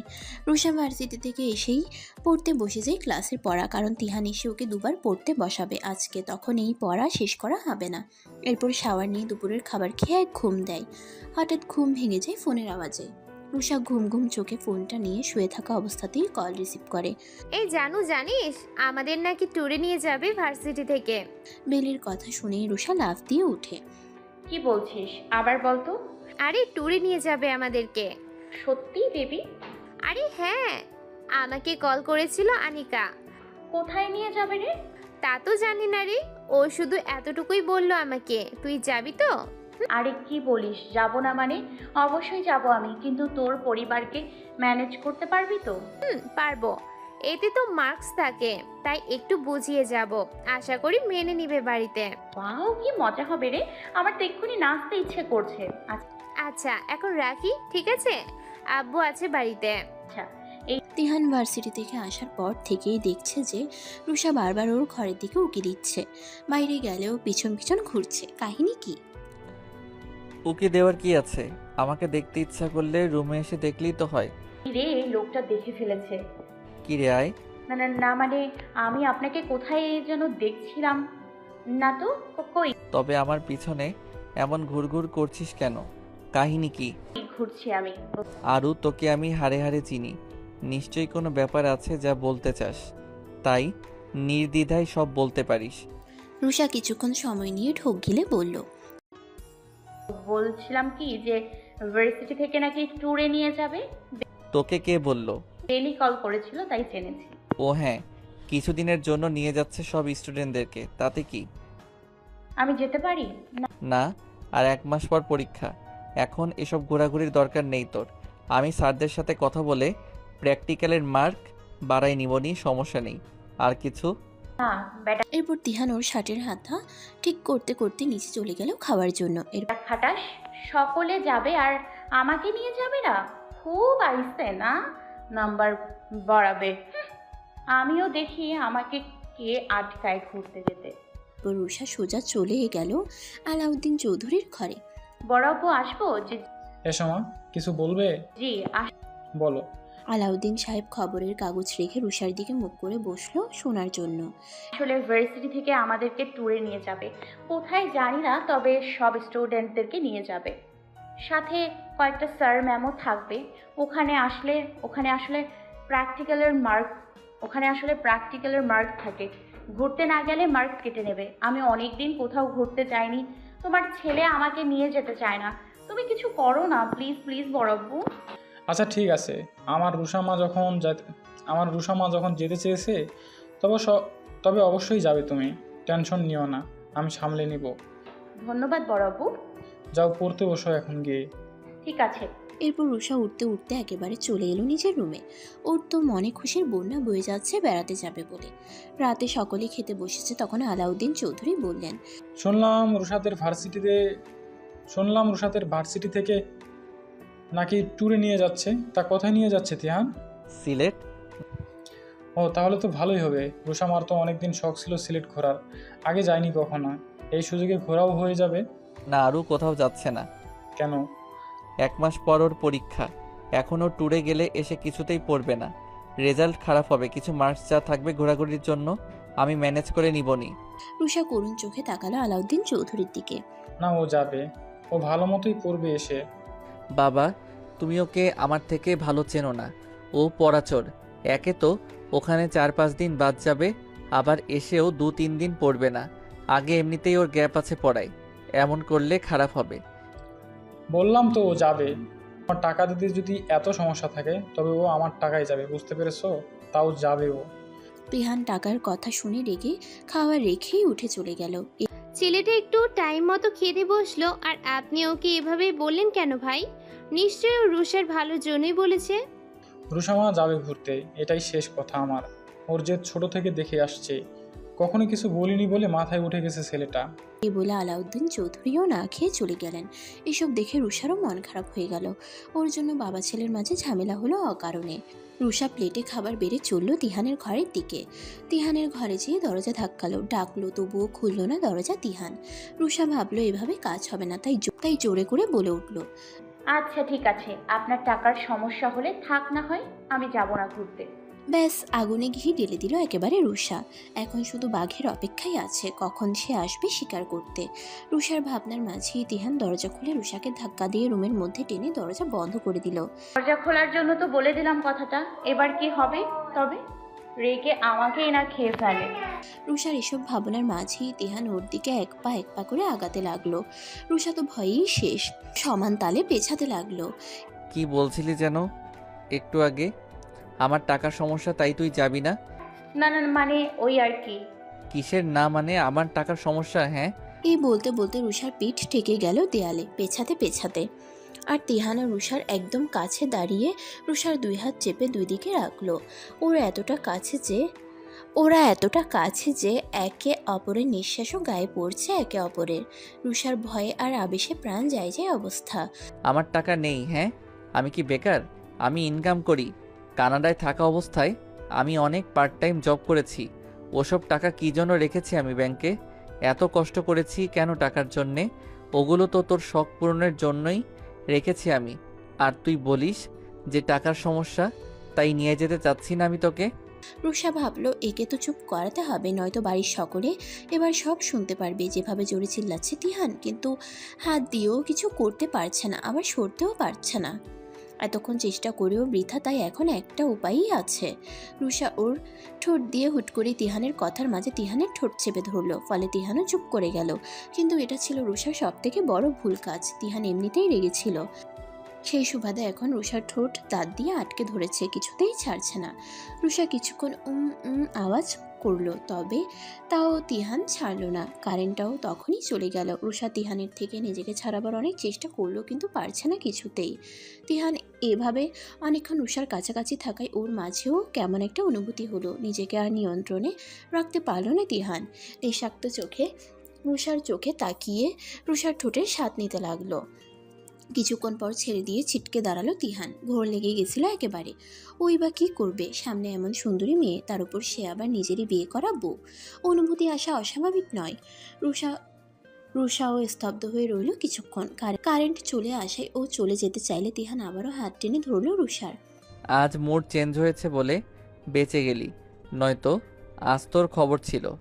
রুষা ভয় আর লজ্জায় তাকাতেই পারছিল না তিহানের দিকে, মাথা নিচু করেই ছিল। তিহান রুষাকে বসিয়ে খাবারের প্লেটটা হাতে নিল। ও জানে যে রুষাও খায়নি এখনও, কারণ রুষা তখন খেতে বসেনি তিহানদের জন্য। আর তিহান যেহেতু উঠে এসেছে তাই খায়নি জানে। নে, খেয়ে নে। এটা তো আপনার জন্য। আমার জন্য? তাহলে খাইয়ে দে। রুষা এবার পড়ল বিপদে। ও কখন থেকে এই রুম থেকে চলে যেতে চাচ্ছে, কিন্তু এই লোকটা যেতেই দিচ্ছে না। এখন আবার খাইয়ে দিতে হবে। নিজের পায়ে নিজের কুড়াল মারতে কেন গেলি তুই রুষা? কি দরকার ছিল ওই বদ লোকের রুমে আসার? ধুর, এখন খাইয়ে দিতে হবে, কি জ্বালা, ভাল লাগে না। কি হলো, দে। এরপর রুষা প্লেট হাতে নিয়ে এক লোকমা খাবার তিহানের মুখের সামনে ধরতেই তিহান হাসি মুখে তা খেয়ে নিল। রুষা জানে যে এসব ইচ্ছে করেই করছে তিহান, তাও মুখে কিছু বলল না। আর বলতে গেলেই বিপদে পড়বে। তিহান খাওয়ার মাঝেই এক দুই লোকমা খাবার রুষার মুখেও দিচ্ছিল। দুজনেই বেশ ভালোই মুহূর্ত কাটলো নিজেদের অজান্তেই। গত দুদিন ধরে রুষা তিহানকে অনেকভাবে রিকোয়েস্ট করেছে ট্যুরে নিয়ে যাওয়ার জন্য। এদিকে তিহানও সুযোগ বুঝে রুষাকে দিয়ে কোনো সময় সকালের নাস্তাও বানিয়ে নিয়েছে, কখনো বা ইস্ত্রি করিয়ে নিয়েছে, আবার কখনো কাপড়ও কেচে দিয়েছে। রুষা বেচারার হাল তো প্রচুর খারাপ, তবুও রুষা অনড়, তাতে দাঁত চেপে সব সহ্য করে কাজ করে দিয়েছে। সফলও হয়েছে অবশ্য। তিহান রাজি হয়েছে অবশেষে রুষাকে ট্যুরে নিয়ে যেতে। আজকে ওদের সকাল 9টায় বের হওয়ার কথা, যদিও তিহানরা পরে বের হবে, কারণ তিহানের করা নির্দেশ রুষা আর ও গাড়িতে যাবে, বাসে নয়। রুষা বাসে বমি করতে পারে তাই। এদিকে রুষাও জেদ ধরেছে যে সে এবার বেলির সাথেই যাবে, কারণ ও চট্টগ্রাম যাওয়ার সময় যে বোরিং ফিল করেছে তা আর দ্বিতীয়বার করতে চায় না, তাই বেলিকেও সাথে নিয়ে যাবে যেন এই সফর ভালো হয় ওর। সকাল 10টার দিকে তিহান সব লাগেজ বের করে গাড়িতে তুলল। রুষাও রেডি হয়ে এসে গেছে। বেলি তো রুষার আগেই হাজির হয়েছে চৌধুরী বাড়িতে, তাই আর দেরি না করে সকলেই গাড়িতে উঠে পড়ল। তিহান যখনই গাড়ি স্টার্ট দিবে তখনই হুট করে কোথা থেকে পলাশ চলে এলো। দোস্ত, তুই সিলেট যাচ্ছিস না? হ্যাঁ, কেন? আমাকেও নিয়ে চল। হুট করেই ওপর মহল থেকে খবর দিয়েছে সিলেটে যাওয়ার জন্য একটা কেসের ব্যাপারে, তাই যেতে হবে দ্রুত আমাকে। এদিকে জিপও কাজ করাচ্ছে আজ সকাল থেকে। শালা, আমাকে বলিস কাঞ্জুস, আর নিজে কয়টা টাকার জন্য আমার থেকে লিফট নিচ্ছিস? This is very bad Palash. এই তোর ইংরেজি ঝাড়া বন্ধ করবি, তাড়াতাড়ি গাড়ি স্টার্ট কর। এ বলে পলাশ গাড়িতে উঠে বসলো। তিহানও হালকা হেসে গাড়ি স্টার্ট করে দিল। এদিকে বেলি ভাবছে, এই কণ্ঠটা কেমন যেন পরিচিত লাগছে, কোথায় যেন শুনেছি। কয়েক ঘন্টা টানা জার্নির পর সিলেটের দেখা মিলল। তিহান বলতে গেলে অনেকটা টায়ার্ড, এতক্ষণ গাড়ি চালিয়ে, তাই পলাশের সাথে এক্সচেঞ্জ করে বসলো। পিছনের সিটে রুষা আর বেলি পুরো সময়টা একে অপরের সাথে বকবক করতে করতে গিয়েছে। তিহান এসবে অভ্যস্ত নয়, তাই ওর মাথা ব্যথা শুরু হয়ে গেছে। তবে বেলি থাকায় কিছু বলল না, নয়তো রুষাকে হয়তো এখনই আছাড় দিয়ে গাড়ি থেকে ফেলে দিত। এদিকে রুষাও পেয়েছে সাহস। তিহানের না বলার সুযোগ নিয়ে ইচ্ছে মতো যা করার করে নিচ্ছে। ও জানে রাতে নিস্তার নেই ওর, তবুও তিহানকে জ্বালানোর কোনো সুযোগই যেন মিস করতে চায় না রুষা। রুষা আর বেলির কথার মাঝেই ওরা সুরমা নদী দেখতে পেল। সে কি মনোমুগ্ধকর দৃশ্য! রুষার তো মনে হলো যে একটু দেখে আসুক নেমে, কিছুক্ষণ সময় কাটাক সেখানে। তবে তিহানের ভয়ে কিছু বলল না। এক ধ্যানে ও বাইরে তাকিয়ে নদীর অপরূপ দৃশ্য দেখতে লাগলো। এখানে আসার সময় নামবো। তিহানের কথায় রুষা মনে মনে বেশ খুশি হলো। তিহান সবসময় রুষার চাওয়া পাওয়ার দিকে বরাবরই খেয়াল রাখে। সে রুষা মুখে বললেও বা না বললেও বাংলাদেশের কয়েকটি বিভাগের মধ্যে সিলেট অন্যতম। চা বাগানের অতুলনীয় প্রাকৃতিক সৌন্দর্যের জন্যই মূলত সিলেট বিখ্যাত সকলের কাছে। পাহাড়ি রাস্তায় প্রায় সব জায়গাতেই চা বাগান দেখা যায়। চা বাগান ছাড়াও সিলেটে আরও কিছু দর্শনীয় স্থান রয়েছে। বিভিন্ন রিসর্ট, হজরত শাহজালাল রাদিয়াল্লাহু ও শাহপরান রাদিয়াল্লাহু এর মাজার, বিভিন্ন পাহাড়ি এলাকা, জাফলং ঝর্ণা সহ আরও অনেক কিছু। পাহাড়ি রাস্তার মধ্যে দিয়ে এখন গাড়ি চলেছে তিহানদের। এক পাশের দিকে চা বাগান আর এক পাশের দিকে পাহাড়ের অপরূপ সৌন্দর্য দেখে মুগ্ধ নয়নে চেয়ে আছে একজন। তার এদিকে খেয়ালই নেই যে তার মুগ্ধতা দেখেও কেউ মুগ্ধ হচ্ছে তাকে দেখেই। 4:25 গাড়ি এসে থামলো একটা রিসোর্টে, যেখানে ট্যুরের জন্য সকল স্টুডেন্টদের থাকার ব্যবস্থা করা হয়েছে। পলাশ আগেই থানা আসতেই নেমে গেছিল। গাড়ি থেকে নেমেই তিহান দেখলো যে বাকিরাও এসেছে কিছুক্ষণ আগেই। খুব বেশি দেরি হয়নি এটা ভেবেই স্বস্তি পেল তিহান। লাগেজ সব বের করে রুষা আর বেলিকে বাকিদের সাথে পাঠিয়ে দিল। বেলি আর রুষাকে এক রুমে থাকতে দেওয়া হয়েছে, আর কিছু মেয়েরা টুইন হিসেবে থেকেছে আলাদা রুমে। ছেলেদের একটা হল রুমে থাকতে দেওয়া হয়েছে ওদের অনুরোধে, আর তিহান ও অন্য আরেক স্যারকে এক রুমে থাকতে দেওয়া হয়েছে। সন্ধ্যা হতেই সকলে যার যার মতো একটু হালকা ঘোরাঘুরিতে ব্যস্ত হয়ে পড়ল। টিম হিসেবে ঘোরা হবে আগামীকাল থেকে। রুষা কখন থেকে বায়না করছে বাইরে যাওয়ার জন্য, কিন্তু তিহান নিয়েও যাবে না, আবার রুষাকে একাও ছাড়বে না। কারণ তিহান সারা রাস্তা গাড়ি চালিয়ে এখন টায়ার্ড, একটু ঘুমাবে বলে। রুষা মুখ গোমরা করে বসেছিল অনেকক্ষণ। তারপর অনেক আকুতি করার ফলে তিহান যেতে রাজি হয়। বেলি আর বের হয়নি, ও ঘুমাচ্ছিল। রুষা আর তিহান হাঁটতে হাঁটতে একটা মেলায় চলে আসে। সেখানে ওদের ভার্সিটির কিছু মেয়ে ছিল। ওরা তো রুষাকে দেখেই বলা শুরু করলো, দেখছিস কি নির্লজ্জ, একে তো কয়দিন আগে বিয়ে করেছে স্যারকে ফাঁসিয়ে, আবার এখানে পাবলিক প্লেসে এসে হাত ধরাধরি করে আমাদের সামনে নিয়ে যাচ্ছে। আরে থাকবে কি করে, আগে তো দেখতিসই না যে কেমন তিরিং বিরিং করতো, আর এখন তো আবার স্যারের বউ হয়েছে, ভাবেই পাচ্ছে না, লজ্জা শরম কিছুই নেই। ওদের কথা তিহানের কানে যেতেই তিহানের চোয়াল শক্ত হয়ে গেল। ওদেরকে কিছু বলতে যাবে তার আগেই রুষা ওর হাত ধরে টেনে নিয়ে গেল একটা চুড়ির দোকানে। ওখানে যেয়ে কিছু চুড়ি, পায়েল এসব কিনে আবারও হাঁটা ধরলো তিহান রুষা। হাঁটতে হাঁটতে আইসক্রিমও খেলো, আর সিলেটের বিখ্যাত 7 রঙের চা তো বাদ দিলে সবই বৃথা, তাই সেটাও টেস্ট করলো। রাত 8টার দিকে ওরা আবারও রিসোর্টে চলে আসলো। রাত 10টার পর নাকি একটা ছোটোখাটো বৈঠক বসানো হবে, এটা বলেছে বাংলা স্যার প্রভাস। তাই তিহান চলে গেল একটু রেস্ট নেবে বলে। এদিকে রুষাও আর কিছু বলল না তিহানের ক্লান্ত ভাব থেকে। রাত 10:20 সকলেই হলরুমে জড়ো হয়েছে বৈঠক হবে বলে। তিহান আর রুষা প্রায় একই সাথে আসলো বলে কয়েকজন বলাবলি করলো। এখানেও একসাথে আসতে হবে? স্টুডেন্টদের সামনে লজ্জা করছে না এমন করতে এদের? আচ্ছা, এদের কি একই রুম দিয়েছে নাকি বুঝলাম না, দিয়েছে নাকি নিজেরাই এক রুম নিয়েছে কে জানে। আমাদের সাথে ঘুরতে আসার নাম করে ওরা এসেছে হানিমুন করতে, বুঝলি? এই বলে ছিছি করতে লাগলো কয়েকজন মেয়ে শিক্ষার্থী। এবার আর তিহান চুপ করে থাকলো না। বাংলা স্যারের কিছু বলার আগেই তিহান দাঁড়ানো অবস্থা থেকেই বলল, স্যার আপনার আগে আমি কিছু বলতে চাই। বাংলা স্যারও মধ্যখানের জায়গাটা ছেড়ে দিয়ে তিহানকে বসার জায়গা করে দিল। দেয়ালের সাথে মাঝখানটায় বসেছে তিহান আর প্রবাস, আর চারপাশে একটু দূরে গিয়ে সব স্টুডেন্টরা বসেছে। আমি বেশ কিছুদিন ধরেই দেখছি যে আমার বিয়ে নিয়ে আমার স্টুডেন্টদের মাঝে খুব কানাঘুষা চলছে। এমনকি এই সুযোগে আমার স্ত্রীকে কিছু কথা শোনানোও হয়েছে। আজ বলি সে সম্পর্কে কিছু কথা। প্রথমত, আমি আর আরশি আমরা কাজিন, ছোটবেলা থেকেই একই সাথে আমাদের ওঠা বসা। দ্বিতীয়ত, আমাদের দুজনের বিয়ে আমাদের মরহুম দাদুর ইচ্ছেতে বেশ কয়েক বছর আগেই হয়েছিল, যেটা সম্পর্কে আমাদের পরিবার জানতো না। একটা ইনসিডেন্টের কারণে সেদিন বিয়ে করতে হয়েছে আমাদেরকে, সেটা আমি বলছি না, আমার ব্যক্তিগত একটা বিষয়। সো আমি আরশির সাথে আজ অনেক বছর ধরেই ওঠা বসা করছি, তার স্যার হিসেবে নয়, তার হাজব্যান্ড হিসেবে। তবে এই ব্যাপারে কি তোমরা কেউ জানতে? সকলে মাথা নাড়িয়ে না জানালো। এবার বলো যে আমি কি কখনো তোমাদের সামনে এমন ট্রিট করছি যে ও আমার ওয়াইফ বা পরিচিত, তা বোঝা যায়। যখন আমি নতুন জয়েন করেছিলাম তখন এবারেও সকলের উত্তর না আসলো।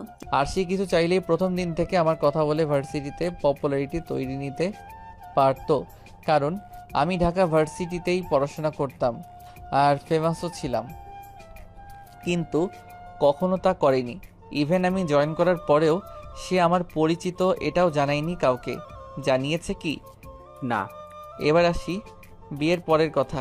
আমি কি একবারও তোমাদের সামনে বা ক্লাসে ওকে এক্সট্রা সুযোগ দিয়েছি সে আমার বউ বলে? আমার তো মনে পড়ে না তেমন কিছু, বরং সেদিন পড়া না পারায় ধমকিয়েছি, যেটা তোমাদের অনেকের সাথেই করি আমি। ভার্সিটিতে আমি একজন টিচারের জায়গা থেকে সবসময় ট্রিট করেছি রুষাকে। কখনো আমার কেবিনে ডাকিনি বা লাইব্রেরিতে ডাকিনি একা কথা বলার জন্য।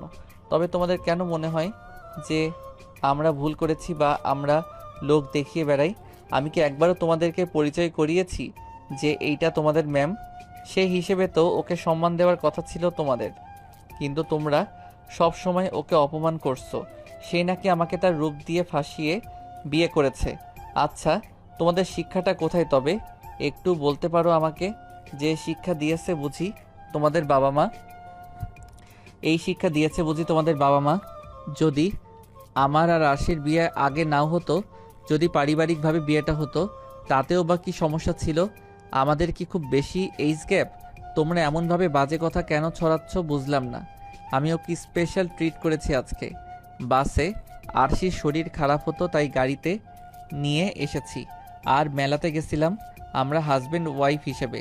আমি যদি জানতাম যে তোমরা থাকবে ওখানে, তবে কখনো যেতাম না এভাবে।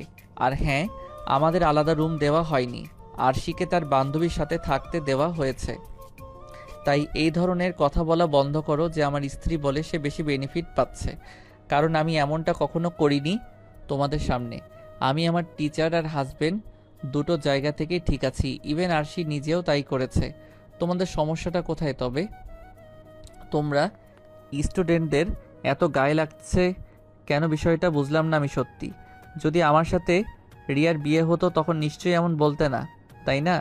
কারণ রিয়া তো বড় লোকের মেয়ে, তার নাম ডাক আছে ভার্সিটিতে, প্রভাব বেশি ওর বাবার। তবে কি ধরে নিব তোমাদের শিক্ষাটাকে দেখলেই শেষ হয়ে যায়? যেখানে আমি আর আশি নিজেদের জায়গা থেকে ঠিক আছি, তবে তোমরা কেন মেনে নিতে পারছো না এটা?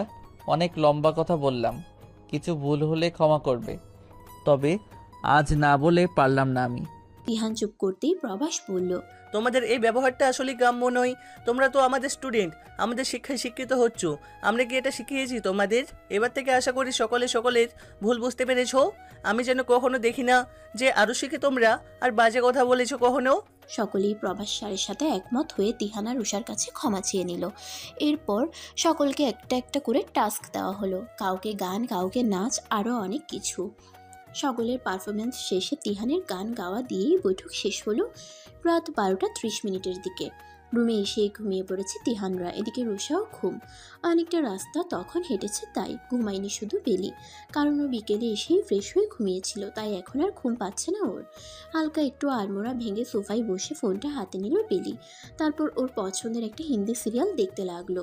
উত্তেজনার এক মুহূর্ত আসতেই বেলির ফোন বেজে উঠল। বেলি বিরক্ত হয়ে প্রথমবার কেটে দিল আননোন নাম্বার দেখে, কিন্তু আবারও কল আসে ভাবলে হয়তো গুরুত্বপূর্ণ কল, তাই রিসিভ করলো। হ্যালো, কে? এখনো ঘুমায়নি আন্টি। আপনি? আন্টি? কে আন্টি? কার আন্টি? এখানে তৃতীয় কেউ আছে নাকি? আপনি একাই তো আছেন কলে, আপনাকেই বলছি। আমি আপনার কোন জন্মের আন্টি লাগি? হ্যাঁ, আপনার কণ্ঠ শুনে তো এমনই মনে হচ্ছে। কি বলেন আপনি? আমার কণ্ঠ আন্টিদের মতন? কোনো এক ব্যস্তকালে শুনিয়েছিলাম সেই কণ্ঠ, আজও বলতে পারিনি যে হৃদয়ে গেঁথে গেছে তোমায় বলা সেই কাব্য। লজ্জা করে না এক অচেনা কুমারী মেয়েকে এত রাতে ফোন দিয়ে প্রেমালাপ শোনাতে? প্রেমালাপ কোথায় শোনালাম? আমার মনের গহীনে সুপ্ত অনুভূতি জানাচ্ছি পাগলামি। এই, একদম ন্যাকা সাজবেন না। আপনাদের মতো ছেলেদের হাড়ে হাড়ে চিনি আমি। যদি ধরতে পারি আপনাকে, কে তবে আমার বান্ধবীর বরের বন্ধুকে নিয়ে কেলানি খাওয়াবো বলে দিলাম। ইটিস পিটিস চলে নাকি তোমার সাথে তার? যাই হোক না কেন, আপনাকে কেন জানাবো আমি? কেন আপনি, কি আপনি, আর কেন ফোন দিয়েছেন এত রাতে? সব জানতে পারবে সুকণ্ঠী কন্যা, একটু ধীরে ধীরে। এই বলে ফোন কেটে দিল অপর পাশের ব্যক্তিটি। মিলি চিন্তায় পড়ে গেল। কে ছিল কে জানে, কণ্ঠ কেমন চাপা লাগলো। ফোন কাটতেই বেলির সিরিয়াল আবারও চালু হয়ে যাওয়ায় ও আর অন্য কিছুতে মাথা ঘামালো না, মন দিল সিরিয়ালের মধ্যে। ফোনের কথা বেমালুম ভুলে গেল সে। সকাল হতেই সকলে চা বাগান দেখার উদ্দেশ্যে রওনা দেয়। প্ল্যান করা হয় প্রথমে চা বাগান দেখা হবে, তারপর কিছু চায়ের রিসার্চ সেন্টারে যাওয়া হবে, সেখানে গবেষণার বিষয়ে জানানো হবে স্টুডেন্টদের। এরপর পাহাড়ি রাস্তায় হেঁটে বিকেলের দিকে রুমে আসা হবে। তাই সকলে 8টার দিকে অভিযানে বেরিয়ে পড়ল শ্রীমঙ্গলের উদ্দেশ্যে। রিসর্ট থেকে 1 ঘন্টার রাস্তা শ্রীমঙ্গল, তাই ওরা তাড়াতাড়ি পৌঁছে গেছে আজকে। বাংলা শিক্ষককে অনুসরণ করেই সকলে আঁকাবাঁকা রাস্তা ধরে হেঁটে চলেছে। চা বাগানের মনোরম দৃশ্য দেখে সকলের মন জুড়িয়ে গেছে একেবারে। রুষা তো এমনিতেই প্রকৃতির পাগল আগে থেকেই। চা বাগানের সৌন্দর্য দেখে ও বাকি সবকিছু প্রায় ভুলেই গেছে বলতে গেলে। বেশ উপভোগ করছে ও এই ট্যুরটা। যেহেতু রাতে তিহান সকলকে কথা শুনিয়েছে, তাই কেউই আর ওদের নিয়ে কথা বলছে না, নিজেদের মতো ভ্রমণে মনোযোগ দিয়েছে। এটাতে রুষা আরো বেশি স্বস্তি অনুভব করছে। কি ম্যাডাম, আজ পায়ে ব্যথা করছে না? আগে তো একটুখানি রাস্তা যেতেই কোলে নাও আমাকে তিহান ভাই প্লিজ। এমন করতি, আমি থাকলে তোর পায়ে ব্যথা হতো তাই না রে? আজ দিব্যি তো হেঁটেই যাচ্ছিস। ও বুঝতে পেরেছি আমি। আসলে আমার বউয়ের আমার কোলে ওঠার খুব বেশি শখ ছিল, তাই না বউ? তুমি না করনি তার মানে সত্যিই তাই। চলো সেই পুরনো স্মৃতিকে আবারও মনে করি, কোলে নেই তোমাকে। এই বলে তিহান শয়তানি হাসি দিল। রুষা তো রেগে গেল। এত লোকের মাঝে তিহানকে কিছু বলতেও পারছে না ও। আর একদিকে তিহান ভাবছে, আমাকে খুব জ্বালিয়েছিস আসার সময়, এখন দেখ আমি কেমনে তোকে জ্বালাই। পুরো ঘোরাতে বক বক করে তোর মাথা ধরিয়ে দেব, আই সোয়ার। রুষা বিরক্ত হয়ে জোরে হাঁটতে লাগলো বেলির সাথে। নয়তো ও ভালো করেই জানে যে আজকে পুরো সময়টাতে খুব বিরক্ত করবে তিহান ওকে। কালকের প্রতিশোধ না নিলে পেটের ভাত হজম হবে না তিহানের। বউ, হ্যাঁ বউ, কই গেলে? হাজবেন্ডকে একা রেখে তুই বান্ধবীর সাথে হাঁটা ধরলে এটা কিন্তু ঠিক না একদম বউ, আইনি বিরোধী কাজ এটা। অন্যরা একটু আগে হাঁটছে দেখে তিহান জোরেই বলল, যেন শুধু রুষা আর বেলি শুনতে পাই, অন্য কেউ না। হলেও তাই। রুষা অগ্নি চোখে তাকাতেই তিহান দাঁত বের করে হেসে বলল, এভাবে তাকিও না বউ, তোমার রূপের আগুনে আমি যে ঝলসে যাব। রুষা এবারে বেলির হাত ধরে ছুট দিল অন্যদেরকে ধরার জন্য। নয়তো এই লোকটা আজ রুষাকে শান্তি দিবে না বলে পণ করে এসেছে একেবারে। রুষাদের ওভাবে যেতে দেখে তিহান বেশ জোরেই হেসে দিল। আজকাল রুষাকে জ্বালাতে ওর খুব ভালো লাগে। চা বাগান দেখা শেষ হলে কয়েকটি রিসার্চ সেন্টারে যায় ওরা সকলে। এখানে বিভিন্ন অত্যাধুনিক যন্ত্রপাতি দেখে অভিভূত হয় সকলে। দুনিয়া কতটা আধুনিক হয়ে গেছে এগুলো বিভিন্ন রিসার্চ সেন্টারে আসলেই বোঝা যায়। ওরা কিছু মিশ্রণ দিয়ে বিভিন্ন স্বাদের চা বানানোর চেষ্টা করলো। ওখানে বেশ ভালো সময় কাটলো সকলের। পরন্তু দুপুর এখন, তবে এখানে তেমন একটা গরম নেই। সকালে শ্রীমঙ্গলে থাকা অবস্থায় একবার বৃষ্টি হয়েছিল। এখন ওরা একটা রেস্টুরেন্টে ঢুকলো দুপুরের খাবার খাবে বলে। এরপর একটুখানি রেস্ট নিবে। পাশেই একটা পার্ক আছে, টি পার্ক। যে যার মতো খাবার পছন্দ করে নিল। খাবার আসতেই সকলে একেবারে হামলে পড়লো, কারণ ঘুরতে ঘুরতে বেশ ভালোই ক্ষুধা লেগেছে সকলের। যদিও অনেকেই সাথে স্ন্যাক্স নিয়েছিল, তবুও দুপুরের খাবারের আলাদা একটা বিশেষত্ব আছে। খাওয়া শেষ হতেই সকলে টি পার্কে যেয়ে বিভিন্ন দিক দেখতে লাগলো। কেউ বা চেয়ারে বসে রেস্ট করতে লাগলো। এখানকার টি পার্কটি চা আর চারপাশের প্রকৃতি দুটোর কারণেই বিখ্যাত। চারদিকে হাজারো গাছের সমাহার। এক সাইডে বিরাট এক সাইনবোর্ড আছে, যেখানে কত রকমের চা, কোন দেশে চা পাওয়া যায় সকল ডিটেলস ছিল। রুষা সাইনবোর্ডটা দেখে বেশ পছন্দ করলো, তাই একটা ছবি তুলে রাখলো মোবাইলে। প্রায় 200 রকমের আইটেম আছে, যা এখন পড়া সম্ভব নয় সবগুলো, তাই রেখে দিল। ফোনে কোনো একদিন এগুলো স্মৃতি হিসেবে দেখবে। 2:30 দিকে ওরা পার্ক থেকে বের হয়ে বাসে উঠলো। গন্তব্য লংলা পাহাড়। পাহাড়ে উঠতে যেয়ে সকলের যান যায় অবস্থা। সিলেটের সর্বোচ্চ চূড়া হলো এই লংলা পাহাড়। এটি আজ করাবাদ চা বাগানের অনেকটাই কাছে অবস্থিত। সকলে প্রথমে শখ করে উঠতে গেলেও এখন একেবারে নাজেহাল অবস্থা সকলের। কোনো রকমে 4-5 জন উঠেছে পাহাড়ের চূড়ায়। যারা যারা উঠেছে তারা এসেই হাঁপাতে লাগলো। অন্য অনেকেই হার মেনে চলে গেছে রিসর্টের উদ্দেশ্যে। রুষা এসেই হাঁপাতে হাঁপাতে দেখলো যে সামনেই একটা আইসক্রিমের দোকান। ওর খুশি আর দেখে কে তিহানকে সাথে সাথে আবদার করলো আইসক্রিম খাবে বলে। এখানে অনেকেই এসেছে পাহাড়ের চূড়া দেখার জন্য। তিহান চলে গেল আইসক্রিম আনতে, আর রুষা দেখতে লাগলো আশেপাশের পরিবেশ। পাহাড়ের এই একটাই সৌন্দর্য সবসময় মনোমুগ্ধ করতে পারে একজন পর্যটককে, আর তা হলো নিচের দিকের প্রকৃতি। পাহাড় থেকে ঠিক যতটা সুন্দর করে প্রাকৃতিক দৃশ্য দেখা যায়, নিচে থাকা অবস্থায় তা অনুভব করা যায় না ততটা। তিহান একটা কালো শার্ট পরেছিল আজকে। রুষা দেখলো অনেকক্ষণ হলো আসছে না, দেখেও নিজেই আইসক্রিমের দোকানের দিকে আসতে লাগলো। অনেক দূরে থাকায় দেখা যাচ্ছে না কিছুই সামনে কি হচ্ছে। রুষা দোকানের অনেকটা কাছাকাছি আসতেই দেখলো যে তিহানের মতোই কালো শার্ট পরা একজন পা ফসকে পাহাড় থেকে নিচে পড়ে গেল। রুষার তো মনে হলো পৃথিবী উল্টে গেল। ও ভালো করে দেখতেও পারেনি ওটা তিহান ছিল কিনা। জোরে চিৎকার করে ডাকতে লাগলো তিহানকে, কিন্তু তিহানের কোনো সাড়া যখন পাওয়া গেল না তখন রুষা মাথায় হাত রেখে নিচে মাটিতে বসে পড়লো। ততক্ষণে বেলি সহ আরো 2-3 জন রুষার চিৎকার শুনে এদিকে এসেছে কি হয়েছে দেখতে। রুষা ঝাঁপ দিতে যাবে, ঠিক তখনই বেলি ওকে ধরে নেয়। রুষা কাঁদতে কাঁদতে নিজের অবস্থা খারাপ করে ফেলেছে, তাই সকলে সিদ্ধান্ত নিল আগে পাহাড় থেকে নিচে নেমে সেই জায়গাটা ভালো করে দেখবে, তবেই কিছু শিওর হয়ে বলা যাবে। ওদের মধ্যে 2টো ছেলেও ছিল। ছেলে 2টো আইসক্রিমওয়ালার কাছ থেকে পাহাড়ের এই জায়গাটা নিচে কোন জায়গা এটা জেনে নিল। তারপর একটা ছেলে গেল রুষাদের সাথে, আর একজন ওখানেই থাকলো যদি তিহান আসে তাই। রুষাকে আস্তে ধীরে নামালো সকলে মিলে। এরপর সেই জায়গাটাই যেয়ে দেখলো অনেক মানুষ জড়ো হয়ে আছে, সকলের একই দিকে চোখ। রুষা আর বেলি ভিড় টেলে সামনের দিকে এগিয়ে গেল। একজনকে পড়ে থাকতে দেখে রুষার বুক থুক করে উঠল। রুষা দৌড়ে লোকটার কাছে যেয়ে দেখলো যে একদম সেম শার্ট, একই গরম, তবে উপর থেকে নিচে পাথরের উপর পড়ে মুখটা থেতলে গেছে বলে মুখটা দেখতে পারছে না। রুষা আবারও কান্নায় ভেঙে পড়ল। দেহটাকে বুকের সাথে জড়িয়ে ধরেই জোরে জোরে কাঁদতে লাগলো রুষার অবস্থা আরো বেগতিক দেখে বেলি আর অন্য একটা মেয়ে রুষাকে ধরে তুলতে গেল, কিন্তু রুষা চেঁচিয়ে উঠল। রুষার এই হাল দেখে অনেকেই দুঃখ প্রকাশ করলেন। বুঝলেন রুষাকে দেখে যে সদ্য বিবাহিত হয়তো তাই এমন করছে। অনেকে তো রুষার ভবিষ্যৎ ভেবেও মনক্ষুণ্ণ হলেন। হঠাৎ ওদের মাঝে ছেলেটার কল এলো। উপরে যে ছিল সেই ছেলেটি কল দিয়েছে, ও নাকি নিচে আসবে তাই। প্রায় 15 মিনিটের মাথায় ছেলেটি এসে পৌঁছালো। রুষার এখনো একই অবস্থা, কেঁদে কেটে অস্থির হয়ে গেছে মেয়েটি। আরও হঠাৎই রুষা পরিচিত কণ্ঠের আওয়াজ পেয়ে পেছনে ঘুরে তিহানকে দেখে দৌড়ে যেয়ে জড়িয়ে ধরলো আর চিৎকার করে কাঁদতে লাগলো। তিহানকে দেখে সকলের ভিতরেই প্রাণ ফিরে আসলো যেন। এতক্ষণ বেলি সহ বাকিরা অনেক কষ্ট পাচ্ছিল রুষার এই হাল দেখে। যত যাই হোক ওদেরই বান্ধবী, রুষার এমন অবস্থা কিছুতেই সহ্য হচ্ছিল না ওদের। তিহানকে জড়িয়ে কাঁদতে কাঁদতেই রুষা সেন্সলেস হয়ে যায়। তিহান তাড়াতাড়ি করে রুষাকে কোলে নিয়ে হসপিটালে ছুটলো। সাথে বেলি সহ ওরা 3-4 জন ছিল। অতিরিক্ত ভয় আর টেনশনের কারণে ওনার এই অবস্থা হয়েছে, চিন্তা করার কিছু নেই, she is out of danger. Tihan যেন হাফ ছেড়ে বাঁচলো। এতক্ষণে ওর কলিজা ঠান্ডা হলো। রুষার চিন্তায় তো তিহান প্রায় পাগলই হয়ে গেছিল বলতে গেলে। কিছুক্ষণ পর রুষার জ্ঞান ফিরলে তিহানকে দেখে আবারও কাঁদতে শুরু করে। এই পাগলি কাঁদছিস কেন তুই? এই যে দেখ আমি তোর সামনে আছি, কোথাও যাইনি আমি তোকে রেখে কোথাও যাইনি সোনা। এই যে দেখ আমি আছি, কাঁদে না জান। রুষা এবার একটু শান্ত হলো।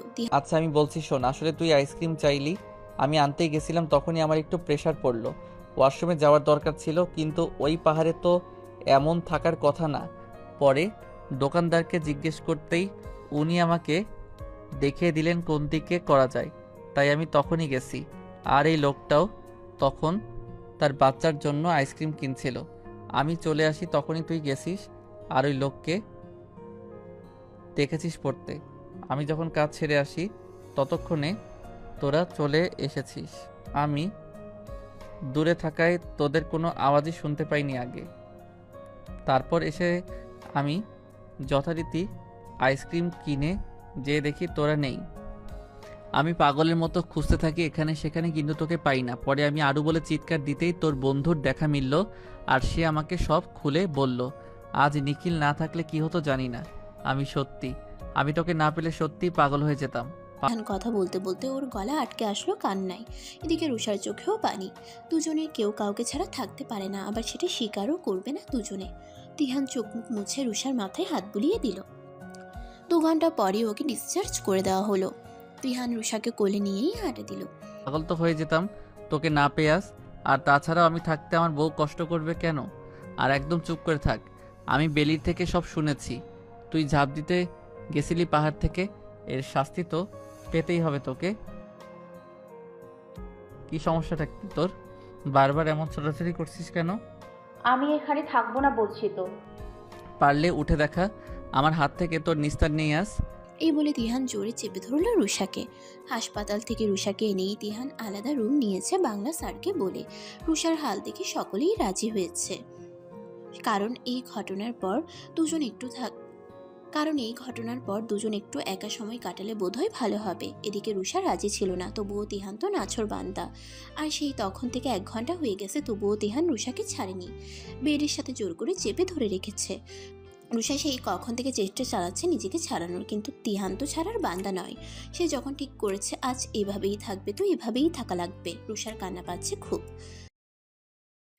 এই লোকটার জন্য আমি ঝাঁপ দিতে গিয়েছিলাম, যে কিনা আমাকে জ্বালানোর জন্য সর্বদা প্রস্তুত থাকে। হে মোর খোদা, রেহাই করো আমাকে এর হাত থেকে। যার কাছে দোয়া করছিস সে নিজেই তো আমাদের মিলন লিখে রেখেছে, তাই এসব বেকার দোয়া করে কোনো লাভ নেই। আমার সবকিছু কি করে জানতে পারেন আপনি? হ্যাঁ, কারণ আমি তো হৃদয়ের অন্তরালে বসবাস করি, তাই সব জানতে পারি। ফালতু কথা বলবেন না তো, একদম সত্যি? বিশ্বাস করি না। তা কেন করবি? আমি তো পর কেউ, তাই করবি না? তিহানের কথায় রুষার একটু খারাপ লাগলো। কি বউ দিলে তুমি আল্লাহ, নিজের বরকেই বিশ্বাস করে না। এভাবে সংসার কি করে হবে? আর বাচ্চা কাচ্চা কি করে হবে বলো তো?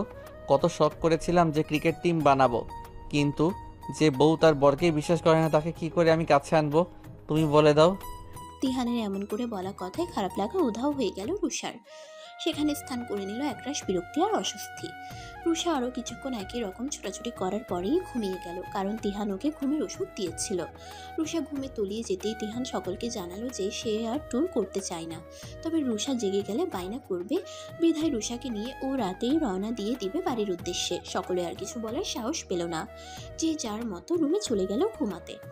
রাত 9টা। তিহান রুষাকে কোলে নিয়েই গাড়িতে উঠালো। রুষা তখনও ঘুমে বিভোর হয়ে আছে। বেলি রুষার লাগেজ গাড়িতে তুলে দিয়ে বিদায় জানিয়ে দিল ওদেরকে। তিহানও হাসি মুখে হাত নেড়ে গাড়ি স্টার্ট দিল। বেলি রুমে এসে হাতশোয়া হয়ে ফোন দেখতে লাগলো। ওর ফোন দেখা মানেই সিরিয়াল দেখা। আজকে আবারও আননোন নাম্বার থেকে কল এসেছে। আজকে বেলি প্রথমবারই কল ধরেছে।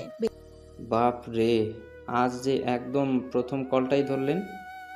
এই আপনার সমস্যা কি বলেন তো? আপনি শুধু আমার সিরিয়াল দেখার সময় কেন কল দেন বলেন তো?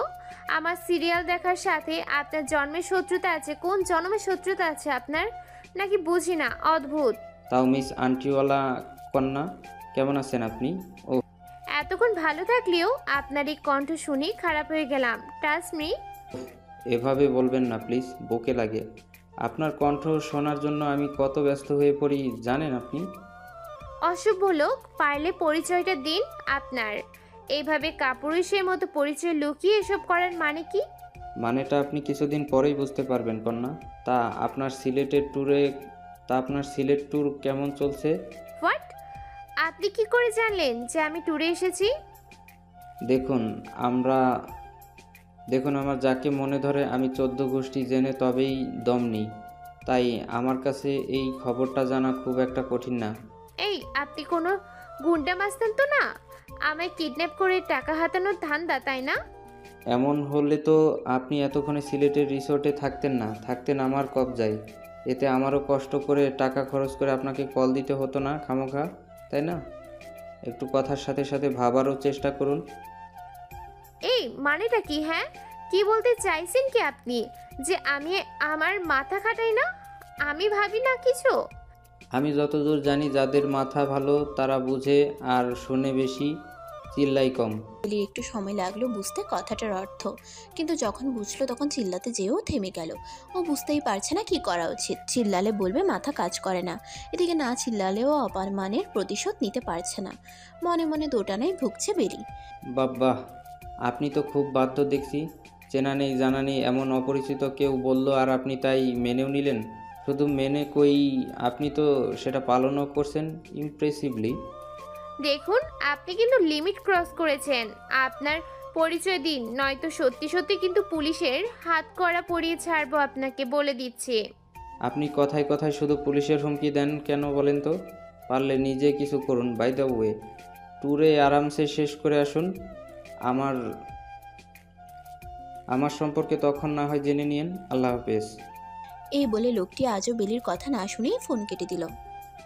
বেলির ইচ্ছে করছে মাথার চুলগুলো সব ছিঁড়তে। কেন যে এই বদ লোকের কল ধরতে গেল কে জানে। কালকে অত পাত্তা দেয়নি বেলি, তবে এখন মনে হচ্ছে ব্যাপারটা সিরিয়াস দিকে যাবে। ওর বড় ভাই এসব জানতে পারলে তো কেলেঙ্কারি হয়ে যাবে, আর আসতে দিবে না কখনো কোথাও। বেলি চিন্তায় পড়ে গেল, মাথা ব্যথা শুরু হয়ে গেল ওর। মুভ নিয়ে ভাবলো যে ঘুমাবে। ট্যুর তো আর 2 দিন, তারপর তো চলেই যাবে। তখন আসল পরিচয় জানতে পারা যাবে। রাত 2:35। রুষা ঘুম ভেঙে হাই তুলতে তুলতে হাত নাড়িয়ে দেখলো সে এখনও তিহানকেই জড়িয়ে আছে। রাগে তিহানকে ছেড়ে দিয়ে বুঝলো যে এটা তো বেড না। এত শক্ত বেড কোথা থেকে আসলো? বেডটা চেয়ারের মতো কেন লাগছে তিহান ভাই? রুষা এবার হাই তুলতে তুলতেই বাইরের দিকে তাকিয়ে দেখে অবাক হয়ে গেল। এতক্ষণে ওর ঘুম ছুটে গেছে গাড়ির বাইরে রাস্তা দেখে। আমরা এখন কোথায় যাচ্ছি? আপনি আমাকে নিয়ে কোথায় যাচ্ছেন? আর এখানে এত অন্ধকার কেন? সকাল হয়নি? তিহান কিছু না বলে ওর ফোন এগিয়ে দিল। রুষা চেক করে দেখলো যে 2টা বেজে পার হয়ে গেছে। রুষার চক্ষু চড়ক গাছ। এত রাতে কোথায় যাচ্ছি আমরা? কিছু তো বলবেন নাকি? এই আপনি আমায় বেঁচে দিতে যাচ্ছেন না তো আবার? হ্যাঁ, আমি ভুল করেছিলাম বলে কি আমায় এত বড় শাস্তি দেবেন আপনি? এই শুনুন না, আমাকে কোথাও বিক্রি করে দেবেন না প্লিজ। ছেলে ধরা আমার ক্ষতি করে দেবে। প্লিজ, আমি আর এমন করবো না। আমায় কোথাও রেখে আসবেন না প্লিজ। রুষার আজগুবি কথাবার্তায় তিহান রেগে গাড়ির স্পিড বাড়িয়ে দিল আরও। রুষা এতে আরও ভয় পেয়ে গেল, তবে এবার কিছু বলল না, কারণ তিহানের রেগে যাওয়া মানে রুষা যত কথা বলবে তত গাড়ি জোরে করবে। এত রেগে আছে কেন? কিছুই তো বুঝতে পারছি না। কোথায় নিয়ে যাচ্ছে কথাও তো বলা যাবে না। একটা মাত্রই জীবন, আমার সব শখ পূরণ না করেই এত তাড়াতাড়ি মরে যাব? না না না, এখনও তো তিহান ভাইয়ের থেকে ভালোবাসি এটাই শোনা হয়নি। তার সাথে সংসার করা হয়নি। এসব না করেই আমি মরবো নাকি? অসম্ভব। রুষা বিড়বিড় করে বলল কথাগুলো, যা তিহানের কান অবধি পৌঁছালো না। চুপ করে বসে থাকলো হেলান দিয়ে। সেও দেখতে চায় তিহান কতদূর যেতে পারে। রুষা ভাবতে ভাবতেই আবারও ঘুমিয়ে পড়ল। তিহান রুষার মাথাটা ওর কাঁধে রেখে গাড়ি চালানোতে মনোযোগ দিল। সকাল 6টা বাজতেই রুষা ঘুম ভেঙে উঠে দেখে যে ও বাড়িতে। ভয়ে মৃদু চিৎকার দিয়ে ওঠে। এভাবে চেঁচানোর কি আছে? আমরা বাড়ি কখন আসলাম? আমি তো কিছুই টের পেলাম না। কার মধ্যে কি হলো? টের পাবি কি করে? যে মরার মতো ঘুমোচ্ছিলি। বাপরে বাপ, তোকে তুলতে কত কষ্ট হয়েছে জানিস তুই? এত ভারী কেন তুই? যেন আটার বস্তা। এই কি বলেন আপনি? আমি আটার বস্তা? তো কি বলবো? হ্যাঁ, এত ভারী তো কি বলবো? খবরদার আমার শরীর নিয়ে কিছু বলবেন না। আপনি জানেন আমি কত পরিশ্রম করেছি শরীরের জন্য, পাতলা বানিয়েছি, আর আপনি বলছেন যে আমি ভারী? আর বড় কথা, আমি ঘুমিয়েছিলাম তাই এমন লেগেছে। তার জন্য আপনি আমাকে ইনসাল্ট করছেন? তা বউ পাতলা হয়েছো কেন? অন্যের ছেলেকে ফিগার দেখানোর জন্য? তিহান রুষার খুব কাছে এসে জিজ্ঞেস করলো। এসব কি ধরনের কথা? হ্যাঁ, কি ধরনের আবার? যা সত্যি তাই তো বললাম। কিছু সত্যি না। দেখি সরুন তো, আমি ওয়াশরুমে যাব। তিহান বাঁকা হেসে রুষার দুহাত চেপে ধরলো খাটের সাথে। কি করছেনটা কি আপনি? সমস্যা কি? কেন? ফিগার দেখানোর যদি এতই শখ থাকে তবে আমাকে দেখাও বউ। অন্য কাউকে দেখানোর কথা কশমিন কালেও ভাববে না, নয়তো যে দেখবে তার শরীর থেকে চোখ আর কলিজা দুটোই হারিয়ে যাবে। কিন্তু রুষার কিছুক্ষণ সময় লাগলো বুঝতে তিহানের কথাটা। যখন বুঝলো আতকে উঠলো একেবারে। বজ্জাতের সাথে আপনি যে খুনিও সেটা তো জানতাম না। তা কবে থেকে মানুষকে মারার ফোন দিয়ে আটছেন বলেন তো? বউ, তুমিও কি আমার সাথে যোগ দিবে নাকি? আপনার ফালতু কথা রাখেন তো, আমাকে ছাড়ুন। এরপর তিহান ছেড়ে দিতেই রুষা একদৌড়ে ওয়াশরুমে চলে গেল। কত বড় খারাপ লোক একটা, আমাকে না বলেই বাড়িতে নিয়ে এসছে। ভালো, আমিও ওনার সাথে কথা বলবো না। আমিও দেখি উনি কি করে। এইসব মনে মনে ভাবছিল রুষা ব্রাশ করতে করতে। কি রে পেতনি, ওয়াশরুমে যে আর কতক্ষণ বসে থাকবি তুই? মহারানী ভিক্টোরিয়াও বোধ হয় এতক্ষণ লাগায়নি তার সাজে। তুই যেমন সময় নিস। রুষা রেগে গেল, তাও জবাব দিল না কিছু। প্রায় 1 ঘন্টা যাবৎ রুষা ওয়াশরুমে আছে ইচ্ছে করে, কারণ সে তিহানকে আজ ওয়াশরুমে ঢুকতে দেবে না বলে। ও সাথে করে নিজের ফোনটাও এনেছে, তাই কোনো টেনশন নেই। ফেসবুকে স্ক্রল করতে বসে বসে বাথটাবে। যত যাই হয়ে যাক, আজও দরজা খুলবেই না। তিহানের রুমের ওয়াশরুমটা অনেকটা স্পেস নিয়ে বানানো, বাড়ির অন্য কোনো ওয়াশরুম এমন না। আসলে এটা তিহানই বলেছিল করে দিতে। ওর পরিপাটি আর আলিশান ওয়াশরুমের শখ ছিল। রুষা আগে অনেকবার এটাতে ঢোকার চেষ্টা করলেও তিহান ঢুকতে দিত না। আর এখন তো রুষার সব কিছুতেই অধিকার আছে, তিহানের সব জিনিসে। আর এই বিষয়টারই ফায়দা উঠাচ্ছে রুষা। তিহান আরও আধা ঘন্টা ব্যয় করার পরও যখন দেখলো যে রুষা খুলছে না দরজা, তখন ও টেনশনে পড়ে গেল। আবারও সেন্সলেস হয়ে গেল কি না, কারণ গতকাল রাত থেকে কিছুই খায়নি ও। শরীরটাও দুর্বল। তিহান এবার যেয়ে জোরে জোরে দরজা ধাক্কাতে লাগলো। আরু, আরু দরজা খুলিস না কেন? দরজা খুলছিস না কেন আরু? রুষা ইচ্ছে করে জবাব দিচ্ছে না। ও কথা বলবে না, এটা তো আগেই ঠিক করে রেখেছে। বেশ হয়েছে, টেনশন করুন আরো বেশি করে। আমার সাথে বেইমানি করেছেন আপনি। আমার ট্যুর শেষ না হতেই আমাকে নিয়ে এসেছেন, এখন দেখেন আমি কি করি। খুলবো না আমি, আর কোথাও বলবো না। টেনশনে আপনি মরে গেলেও খুলবো না। রুষা এসব ভাবতে ভাবতে ইয়ারফোন গুঁজে নিল কানে, যেন বাইরের কোনো আওয়াজ ওর কানে না আসে। এরপর নিশ্চিন্তে নিজের পছন্দের গান প্লে করতে লাগলো। এদিকে তিহান তো টেনশনে শেষ। মেয়েটার হলো কি? তিহানের চিৎকারে বাড়ির সকলে হাজির হয়েছে তিহানের রুমে। কি হয়েছে বাবা, এভাবে চেঁচাচ্ছিস কেন তুই? আরও দরজা খুলছে না মামুনি। আমি অনেকক্ষণ ধরে ডেকে চলেছি, তাও খুলছে না। কি বলিস রে? থাম, দরজা ভাঙতে হবে মনে হচ্ছে। এরপর তিহান আর আলাউদ্দিন চৌধুরী মিলে ধাক্কাতে লাগলো দরজা জোরে জোরে। এদিকে রুষার কানে ইয়ারফোন থাকায় ও কিছু শুনতেই পারছে না। শুনতে পারলে তো এতক্ষণে দরজা খুলেই দিত। কয়েক মিনিট চেষ্টা করার পরই ওয়াশরুমের দরজা ভেঙে যায়, আর তিহান ভেতরে ঢুকে দেখে রুষা আরামসে বাথটাবে বসে কানে ইয়ারফোন লাগিয়ে গান শুনছে। এটা দেখে তিহানের প্রচুর রাগ উঠে গেল। এদিকে রুষা ফ্লোরে তাকিয়ে দেখে যে কারোর পা। ও ভাবে, আমি তো দরজা লক করেই এসেছি। এরপর উপরের দিকে তাকিয়ে তিহানকে দেখে ভয় চিল্লিয়ে উঠল। ফাইজলামির একটা লিমিট থাকে। এই বলে তিহান রুষার ইয়ারফোন আর ফোন দুটোকেই ধরে ফেলে দিল। ফোনটা আছড়ে পড়ে স্ক্রিন ফেটে গেল তার। এদিকে বাড়ির লোক দেখলো যে তিহান রেগে আছে, আর ব্যাপারটা ওদের মধ্যেই যেহেতু, তাই কেউ আর মাথা না ঘামিয়ে চলে গেল ওদেরকে একা রেখে। রুষার হাত ধরে তিহান জোর করে দাঁড় করিয়ে দিল। এটা কি তোর মজা করার জায়গা? মানুষের ইমোশনের সাথে খেলে খুব মজা লাগে তোর? তিহান রুষার দিকে এগোতে লাগলো, আর রুষা ভয়েই পেছনে সরতে লাগলো। জমের হাতেই পড়েছি আজ। রাগে মনে হচ্ছে যেন আমাকে চিবিয়ে খাবে। কি হলো, কথা বলছিস না কেন এখন? সব কিছু মজা লাগে তোর কাছে? হ্যাঁ। রুষা মুখে কিছু বলছে না, এই ভয়ে যদি তিহান থাপ্পড় দেয় তাই। এদিকে পেছাতে রুষার পিঠ ঠেকে গেল দেওয়ালে। এবার কি করবে ও? তিহানের থেকে রুষা সরতে গেলেই এক হাত দিয়ে আটকায়, আর এক হাত দিয়ে রুষার 2 হাত ধরে পেছনের দিকে চেপে ধরে। এতে রুষা আর্তনাদ করে ওঠে। লাগছে তিহান ভাই। এটা তোর আগে মনে রাখা উচিত ছিল না? রুষা ব্যথায় কেঁদে ফেলল। তবুও তিহানের ভাবান্তর হলো না। ও এখনো প্রচুর রেগে আছে। রাগে ওর চোখ লাল বর্ণ ধারণ করেছে একেবারে। রুষার পেছনের দিকে হাত ধরে চেপে ছিল বলে ঝর্ণার ট্যাপটা খুলে যাওয়ায় দুজনেই কাকবেজা হয়ে গেল। প্রায় 10 মিনিট ওরকম থাকার পর তিহানের রাগ একটু কমলো, মাথায় পানি পড়ায়। ও এবার রুষার দিকে ভালো করে তাকালো। ঝর্ণা থেকে টুপটুপ করে পানি পড়ছে রুষার গালে, ঠোঁটে, গলায়। এসব দেখে তিহানের ঘোর লেগে গেল। রুষা তাকিয়ে দেখলো যে তিহান ওর দিকে অদ্ভুত দৃষ্টিতে তাকিয়ে আছে। এটা দেখে রুষা লজ্জা পেল। রুষার লজ্জা পাওয়া মুখ দেখে তিহান আরও কন্ট্রোললেস হয়ে পড়ল। তিহান রুষার হাত ছেড়ে কোমর জড়িয়ে ধরে ওর ঠোঁটের কাছে নিজের ঠোঁট নিয়ে মিলিয়ে দিল।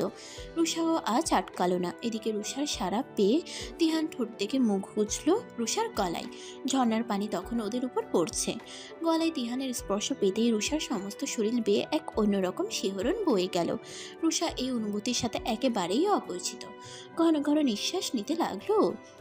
এদিকে তিহান রুষার গলায় কিস করতে করতে একটা কামড় বসিয়ে দেয়। তখনই রুষা মৃত আর্তনাদ করে ওঠে, আর রুষার আর্তনাদ করা শব্দেই তিহানের হুঁশ ফিরে। Oh shit, I am really sorry. লাগেনি তো তোমার?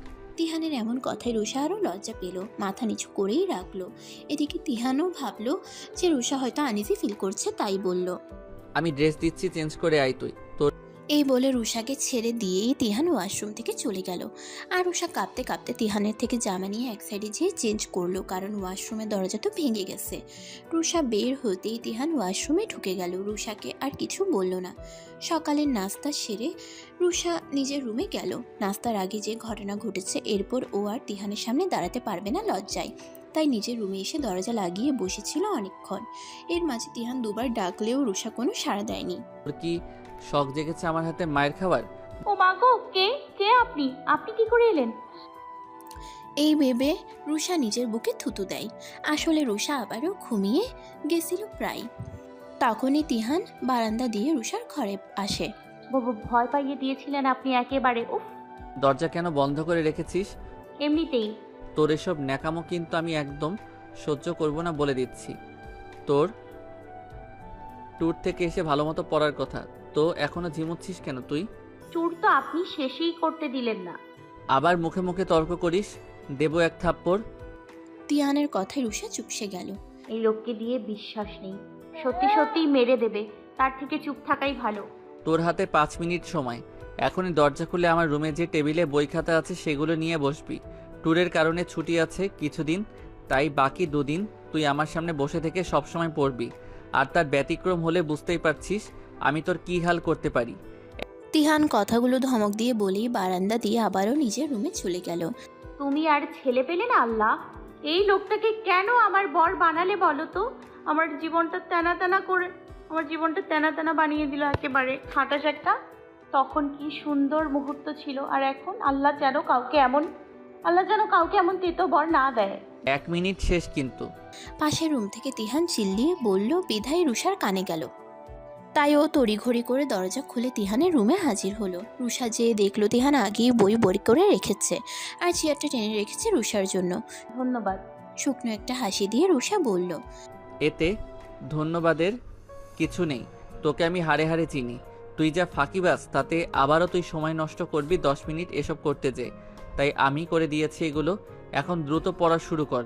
যেগুলো পড়া দেবো এখন সেগুলো শেষ না করা অবধি তোর খাওয়া দাওয়া ঘুম সব বন্ধ, মনে রাখিস। এখন শুরু কর ফাস্ট। কেন করলাম আমি সকালে এমন? এখন এই খচ্চর লোক আমাকে খেতে দেবে না সারাদিন। ও আল্লাহ, আমি যদি না খেয়ে ঘুমিয়ে মরে যাই তখন কি হবে? একদিন না খেলে কেউ মরে যায় না পেতনি। এখন এসব আজগুবি চিন্তা বাদ দিয়ে পড়া শুরু কর। রুষা মনে মনে ভাবে, আচ্ছা উনি কি বিদেশে জেনেটিক ইঞ্জিনিয়ারিং এর সাথে কি মনোবিজ্ঞানও পড়েছিল নাকি? না হলে এত সহজে মানুষের মন পড়ে কি করে কে জানে। তোকে বাচ্চাকাল থেকে দেখছি আমি, যেই মেয়ে পড়াচোর আর ঘুমায় খালি, এমনিতেও যে কেউই বুঝবে তুই কি ভাবছিস। তার জন্য মনোবিদ্যা নিয়ে পড়ার দরকার হয় না। এখন পড়া শুরু করবি নাকি অন্য উপায় দেখতে হবে আমাকে? এই যে পড়ছি। এই বলে রুষা মুখ গোমরা করে বই বের করে পড়া শুরু করলো। কি রে রুষা, খাবি না? না মা, ওর আগে পড়া শেষ হবে তারপর খাবে। 3টে বাজতে গেল, এখন তো ছাড় ওকে। মেয়েটা কাল রাতেই এসেছে, সে সকাল থেকেই পড়েই যাচ্ছে। মানছি ওর পরীক্ষা, তাই বলে খেতে তো দিবি মেয়েটাকে নাকি? আনিশা চৌধুরীর কথা শুনে রুষা ঠোঁট উল্টিয়ে ইনোসেন্ট ফেস করে তাকালো আনিশা চৌধুরীর দিকে। এর মানে হলো, পরম ও তোমার এই জল্লাদ ছেলেটার হাত থেকে আমাকে বাঁচাও। তুইও খেয়ে নিবি, আয়। আনিশা চৌধুরীও রুষার হাত ধরে নিয়ে গেল। তিহানকেও যেতে হলো, মায়ের উপর তো কথা বলা যায় না। এদিকে রুষা তো হাতে চাঁদ পেয়েছে, এমন খুশি হলো। দুপুরে খেয়ে এসে আনিশার ঘরেই ঘুমাবে এমন চিন্তা করলো। দুপুরের খাবার রুষা তিহানের আগেই শেষ করলো, আর শেষ করেই আনিশা চৌধুরীর ঘরে চলে গেল দৌড়ে। এদিকে তিহান হাত ধুয়ে এসে দেখে যে রুষা গায়েব। এরপর ও ওর রুমে যেয়ে খুঁজলো, তাও পেল না রুষাকে। ও জানতো এমনটাই হবে। কিবাজ একটা, আর কিছুদিন বাদে পরীক্ষা, তাও কি মেয়েটার হুঁশ আছে নাকি? এখনো পড়তে না বসার জন্য বাহানা করে বেড়াচ্ছে। ফাজিল মেয়ে কোথাকার। বিকেল 5টার দিকে তিহান ওর মায়ের ঘরে রুষাকে দেখলো। দেখো না মহারানী কি আরামে ঘুমাচ্ছে, যেন দুনিয়ার কোনো চিন্তাই তার নেই। অদ্ভুত সব। এরপর তিহান রুষাকে কোলে তুলে নিজের ঘরে নিয়ে গেল। বিছানায় শুয়ে দিয়ে গ্লাসের পানি মারলো রুষার মুখে। রুষা ধরফরিয়ে উঠে বলল, কে রে খচ্চর বেটা, আমার ঘুম ভাঙালি, এত বড় সাহস তোর? তারপর সামনে তিহানকে দেখে রুষার মুখ আপনা আপনিই বন্ধ হয়ে গেল। জোর করে হাসার চেষ্টা করে বলল, ও আপনি? কি মহারানী আমি? তা আপনার আর কত ঘুমের দরকার রানী সাহেবা? ঘুমিয়ে নেন তবে, আমি আপনার ঘুমের জন্য অপেক্ষা করি তবে। এই যে কত সুন্দর করে কথা বলছেন, এভাবে বলতে পারেন না সবসময় মিষ্টি করে? চুপ বেয়াদব একটা, যা তাড়াতাড়ি পড়তে বস। রুষা মনে মনে ভাবে, নির্ঘাত আমি স্বপ্ন দেখছিলাম তাই এমন করে বললো, নয়তো এই তেতো রসকসেন লোক তো জীবনেও এভাবে মিষ্টি করে কথা বলবে না। কিছু বললি? কই না তো, এই তো পড়তে আসছি। তিহান তখনও ওর সামনেই বসেছিল, কারণ তিহান জানে রুষা কেমন পড়াচোর। সুযোগ পেলেই যে দৌড় দেবে রুষা তা খুব ভালো মতোই জানে তিহান। হ্যালো। আপনি কি হাজিরই হন আমাকে না ঘুমাতে দেওয়ার জন্য? বলেন তো। এ বাবা, এভাবে বলছেন কেন? তো কি বলবো? ডেইলি আপনি এই সময় কল দেন কেন? রাত আমার কাছে অতি প্রিয়। এই সময়টাতে তো আমি সব থেকে কম ব্যস্ত থাকি। যার সাথে হৃদয়ের সম্পর্ক তার সাথে তো ধীরে সুস্থে কথা বলা উচিত, তাই না? তাই রাতেই কল দিই। হৃদয়ের সম্পর্ক মানে কি যা তা বলছেন আপনি? সিলেট থেকে কবে ফিরবেন আপনি? অনেক দিন দেখিনি, তাড়াতাড়ি চলে আসুন প্লিজ। এই চোখ শুধু সবখানে আপনাকেই দেখে। এই আপনার ফালতু কথা রাখেন তো। আর আপনি আমাকে আগেও দেখেছেন, তার মানে আপনি আমাকেই স্টক করেন, তাই তো? এত বড় সাহস আপনার! ভালোবাসার মানুষকে তো দেখাই যায়, এখানে আবার আলাদা সাহসের কি দরকার? বিরক্ত করবেন না একদম আমাকে। ওকে, গুড নাইট বেলিফুল। এই বলে কল কেটে দিল অজানা লোকটি। বেলি আবারও বোকা হয়ে গেল। এই লোকটা নিজেই কল দেয়, আবার পুরো কথা শেষ না হতেই কল রেখে দেয়। আজব সব। আবার আমার নামটাও জানে। কাহিনী কি? তাড়াতাড়ি বাড়ি যেতে না পারলেই মনে হচ্ছে জীবনটাই বেরিয়ে যাবে। উফ, এই লোকটার শান্তিতে ঘুমাতে দিবে না একদিনও আমাকে। ঘুম পাচ্ছে? হুম। যা একটু বারান্দায়। তিহানের কথা মতো রুষা বাইরে গেল একটু। তখন রাত প্রায় 9:30। কিন্তু রুষার তবুও এত আগে ঘুম পাচ্ছে, কারণ একটানা পড়ছে তো তাই। তিহান রান্নাঘরে যেয়ে কফি বানাতে লাগলো। আনিশা চৌধুরী দেখে মুগ্ধ হলেন। তার ছেলেটা একেবারেই অন্যরকম হয়েছে। সচরাচর কেউই বোধ হয় তার বউয়ের এতটা খেয়াল রাখে না। পড়াশোনা করানো তো দূরের কথা, সেখানে তিহান নিজ গরজে কত কিছুই না করছে। আনিশা চৌধুরী মনে মনে তিহান আর রুষার সুন্দর জীবনের জন্য দোয়াও করে দিলেন একবার। এই নে কফি। বড় আম্মু বানিয়ে দিল? তিহান উত্তর না দিয়ে নিজের কফিটাতে চুমুক দিতে লাগলো। রুষা কফি মুখে নিতেই চোখ মুখ কুচকে ফেললো। তার মানে কফি এই হনুমানটা বানিয়েছে? ইস, একদম এই লোকটার মতোই তিতা। অবশ্য হবে না কেন, বানিয়েছেই তো আস্ত এক তিতাখোর। এটা কেউ খায় নাকি? ধুর, কোথায় এতক্ষণ ভাবলাম বর আমার কত কেয়ার করে, এই তার নমুনা। রুষা কোনো রকমে অর্ধেকটা খেয়ে আর খেতে পারলো না। তিহানের হাতে ধরিয়ে দিয়ে বাহানা দিয়ে পড়তে বসে গেল, কারণ এখানে দাঁড়িয়ে থাকলে তিহান জোর করবে খেতে। এরপর এক টানা রাত 11টা পর্যন্ত পড়লো আবারও রুষা। এবারে আর পারছে না পড়তে। তিহানও কিছু বলল না। রাতের খাবারটা এনে রুষাকে খাইয়ে দিল। নিজেও খেয়ে নিয়ে রুষাকে বলল শুয়ে পড়তে। কোথায় যাচ্ছিস? আপনি তো বললেন ঘুমাতে। তো বেড এদিকে, ওদিকে কই যাস তুই? আমার রুম তো ওই দিকে। তুই ভুলে যাচ্ছিস যে আমরা বিবাহিত। এই রুমে আমার যতটা অধিকার তোরও ততটাই, আর এটাই তোর রুম এখন থেকে। তাই চুপচাপ পাকামো না করে এসে শুয়ে পড়। রুষা বেডের কাছে যেতে যেতে ভাবে, কি করে মনে রাখবো যে আমরা বিবাহিত? কি করে মনে রাখবো যে আমরা বিবাহিত? বিবাহিতদের মতো একটাও আচরণ করেছেন আপনি এখন অবধি যে মনে রাখবো? সবসময় তো ভাইয়ের মতো আমাকে টর্চার করতে থাকেন। বর হিসেবে আপনাকে দেখার সুযোগই পেলাম না আমি। যে রসকসীন বর পেয়েছি আমি, বাবারে বাবা। ওখানে দাঁড়িয়ে হিসেব না মিলিয়ে দ্রুত বেডে এসো বউ। রুষা ভীষণ খেলো তিহানের কথাই। কি হলোটা কি? এই ব্যাটার মতলব ভালো ঠেকছে না আমার কাছে। রুষা সাবধান কিন্তু তুই। কিরে, কই মাছের মতো এত নড়িস কেন? চুপচাপ শুয়ে থাকতে পারিস না? ঘুম আসছে না আমার। না তো সেটা বললেই তো হয়। চল পড়তে বসাই তোকে। আমি এখন পড়বো না। পড়বি না তো ঘুমা, এইভাবে নড়বি না।